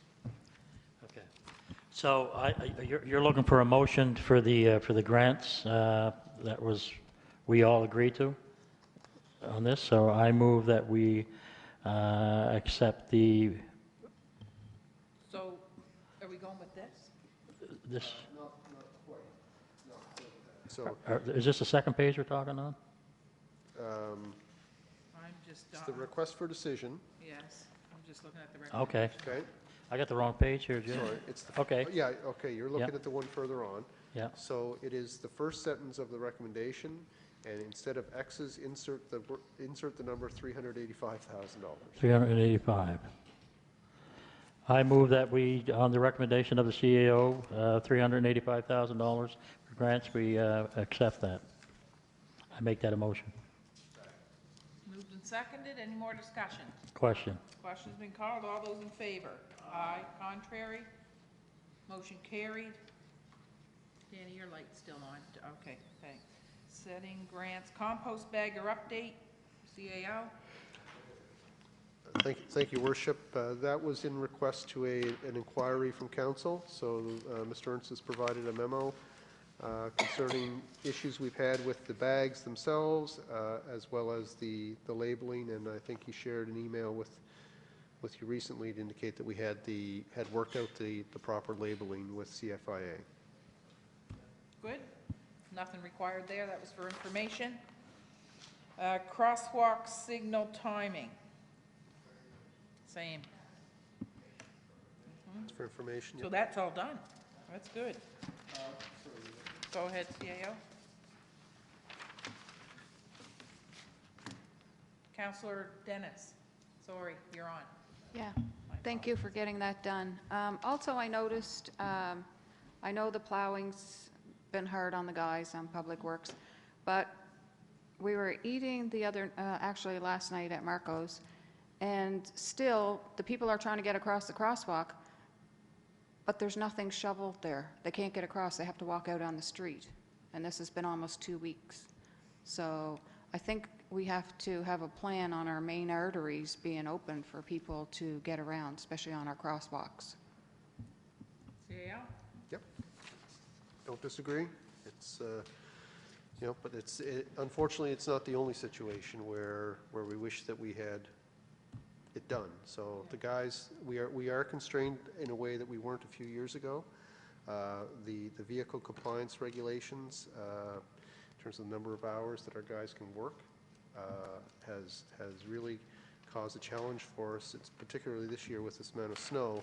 They can only work so many hours, and then they need to take 8 hours off. And so, but they've been doing their best, and things like that. If you can let me know as soon as you notice them, we can put it in to make sure it's in their minds, and perhaps they can get to it. So I'll pass that along. I did want to mention as well that I know Councillor Dawes is probably watching. She did contact me regarding the design, the length of the signal, and I think it was a 1 meter per second was referenced in there, and I assume that comes from some design standard, but I'm going to check with Mr. Ernst on that too, because that seemed like to her, and I haven't pasted off, it seemed like to her to be a sort of a rapid crossing, and the issue is that sometimes people can't move that rapidly, and we want to make sure that they can cross safely. So we're going to review that. Good, thank you. Go ahead, Councillor. Thank you. Well, no, I promised I wouldn't talk too much. Yeah, well, Anyway. You've broken that promise so many times I know. today. Just keep talking. My wife says the same thing all the time anyway. Anyway, I'd like to, thank the public workers. They've done a terrific job with all the snow and everything we had. And anybody thinks that they haven't, they should they should drive in their shoes, I guess. They work really hard, and we have had a lot of snow, just the same as everybody else in Nova Scotia, New Brunswick, Newfoundland, what have you. They've done a great job. Sandy, I'm glad that you brought that up, because I was going to bring that up about the crosswalks. And I know last year and the year before, they did take care of it. But this year, we've had a lot of extra snow. And I was going to bring it up, and I'm glad you brought it up. Jeff, they usually use just their backhoe to open up the crosswalks, do they? They don't shovel or anything like that. They would use their backhoe, I would think. Yeah, anyway, yeah. Anyway, The answer so. to that is yes, because the sidewalk plow won't even go through some of that. No, it's so hard. yeah, anyway. So they have to bring the backhoe. So I guess the people just have to be patient, and it will be done, and it will be looked at, and thank you, Jeff. Crosswalk Parade Street, good. Oh, sorry, go ahead. Dog with a bone on this one. I did read Mr. Ernst's report, and I did forward to council a response. I took the liberty of sharing that with Jared Purdy, the principal of Yarmouth Central School. I know he and his staff and the school community are quite concerned about that. Jared did respond, and I did send council a copy of that email from Jared. He also suggested he'd be willing to come to a future meeting to plead his case for Central School to do something. He did raise some interesting points further to the traffic authority, and I don't know whether that is worthwhile or not. I'm quite concerned on the safety issue we now have, because the kids are literally crossing where they shouldn't, and I don't know what we can do, and Mr. Ernst, I know, is away, but it is a dangerous situation. I know there's visibility, and I know, yes, every argument that Mr. Ernst has made is very valid. It's excellent, Your Worship. It's no question all his I's are dotted, T's are crossed. But the point still remains, is you have about 300 children who are crossing an area. There is no crosswalk, and I know the argument will be that there's no protection around a crosswalk, but people are coming over a hill, and we've had several close calls, not only with students, but with staff. And I don't think and as recently as this morning, talking to some teacher who was doing the breakfast program up there, they said, well, okay, so what has to happen? A child has to get killed before something is going to happen to alert drivers to this, and I'd hate to see that happen, but there has been too many close calls there recently that the staff have noticed. So I don't know, to the CAO, what can we do? Or I know there are regulations, and et cetera, but it's very frustrating. Who's letting the kids cross there? They're little kids.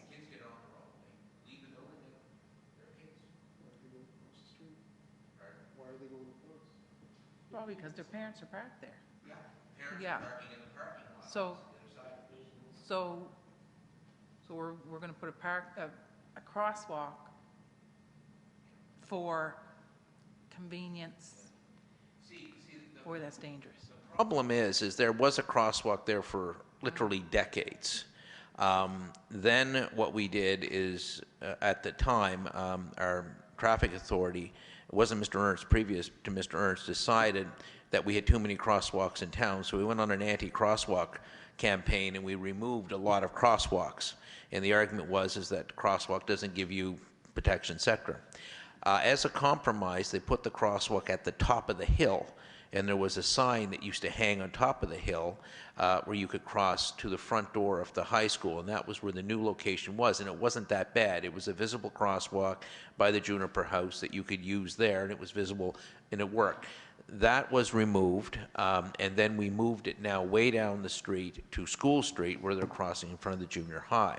That's the kind of history of the crosswalks. So what Central is saying, they'd like to have a crosswalk closer, because now they're using that parking lot. Now with the new school, hopefully, if it goes in there, we haven't heard from that one yet, it's still a 2 or 3 year project. And to answer your question, Mayor Moot, when that dismissal goes, the kids come running out the door. Kids are kids, and they dash. Now parents are lined up, and this is where it gets really messy. Parents are lined up along Parade Street by the school to pick up their kids. There's gaps between those cars, and the kids dash between those cars onto the street to go across the street to their homes, which are on the other, which would be on the north side of Parade Street, and also because maybe parents are parked in that parking lot over there. I don't know what the solution is, and this is why I was hoping that we might have some more of a proactive discussion, maybe with Mr. Purdy and Mr. Ernst, and I don't know what the CAO would suggest, because Mr. Ernst makes the final decision. We have no say on that. We respect his decision. That's his job as the traffic authority. But it's a concern that I'm just bringing forth that I don't know what we can do. Go ahead. Thank you, Your Worship. Jeff, I had sent you some information, I think probably last year, on flashing lighting, like we see them at conferences all the time, how fast you're going, speed you're going, that you can put them on poles. There's even newer ones out now. I've got another friend of mine, Andre Lemaire, he sells all that equipment, but it can be purchased locally or what have you, right? But it seems to me that they would have, perhaps if you put signage that was flashing their speed, also that there's children present, the proper signage and everything might be a cure for this. I'm reading his response, and he was hired. He is a traffic authority. And we try to accommodate everybody we can accommodate. And I know it's a concern, but he makes legitimate recommendations, and we ought to hear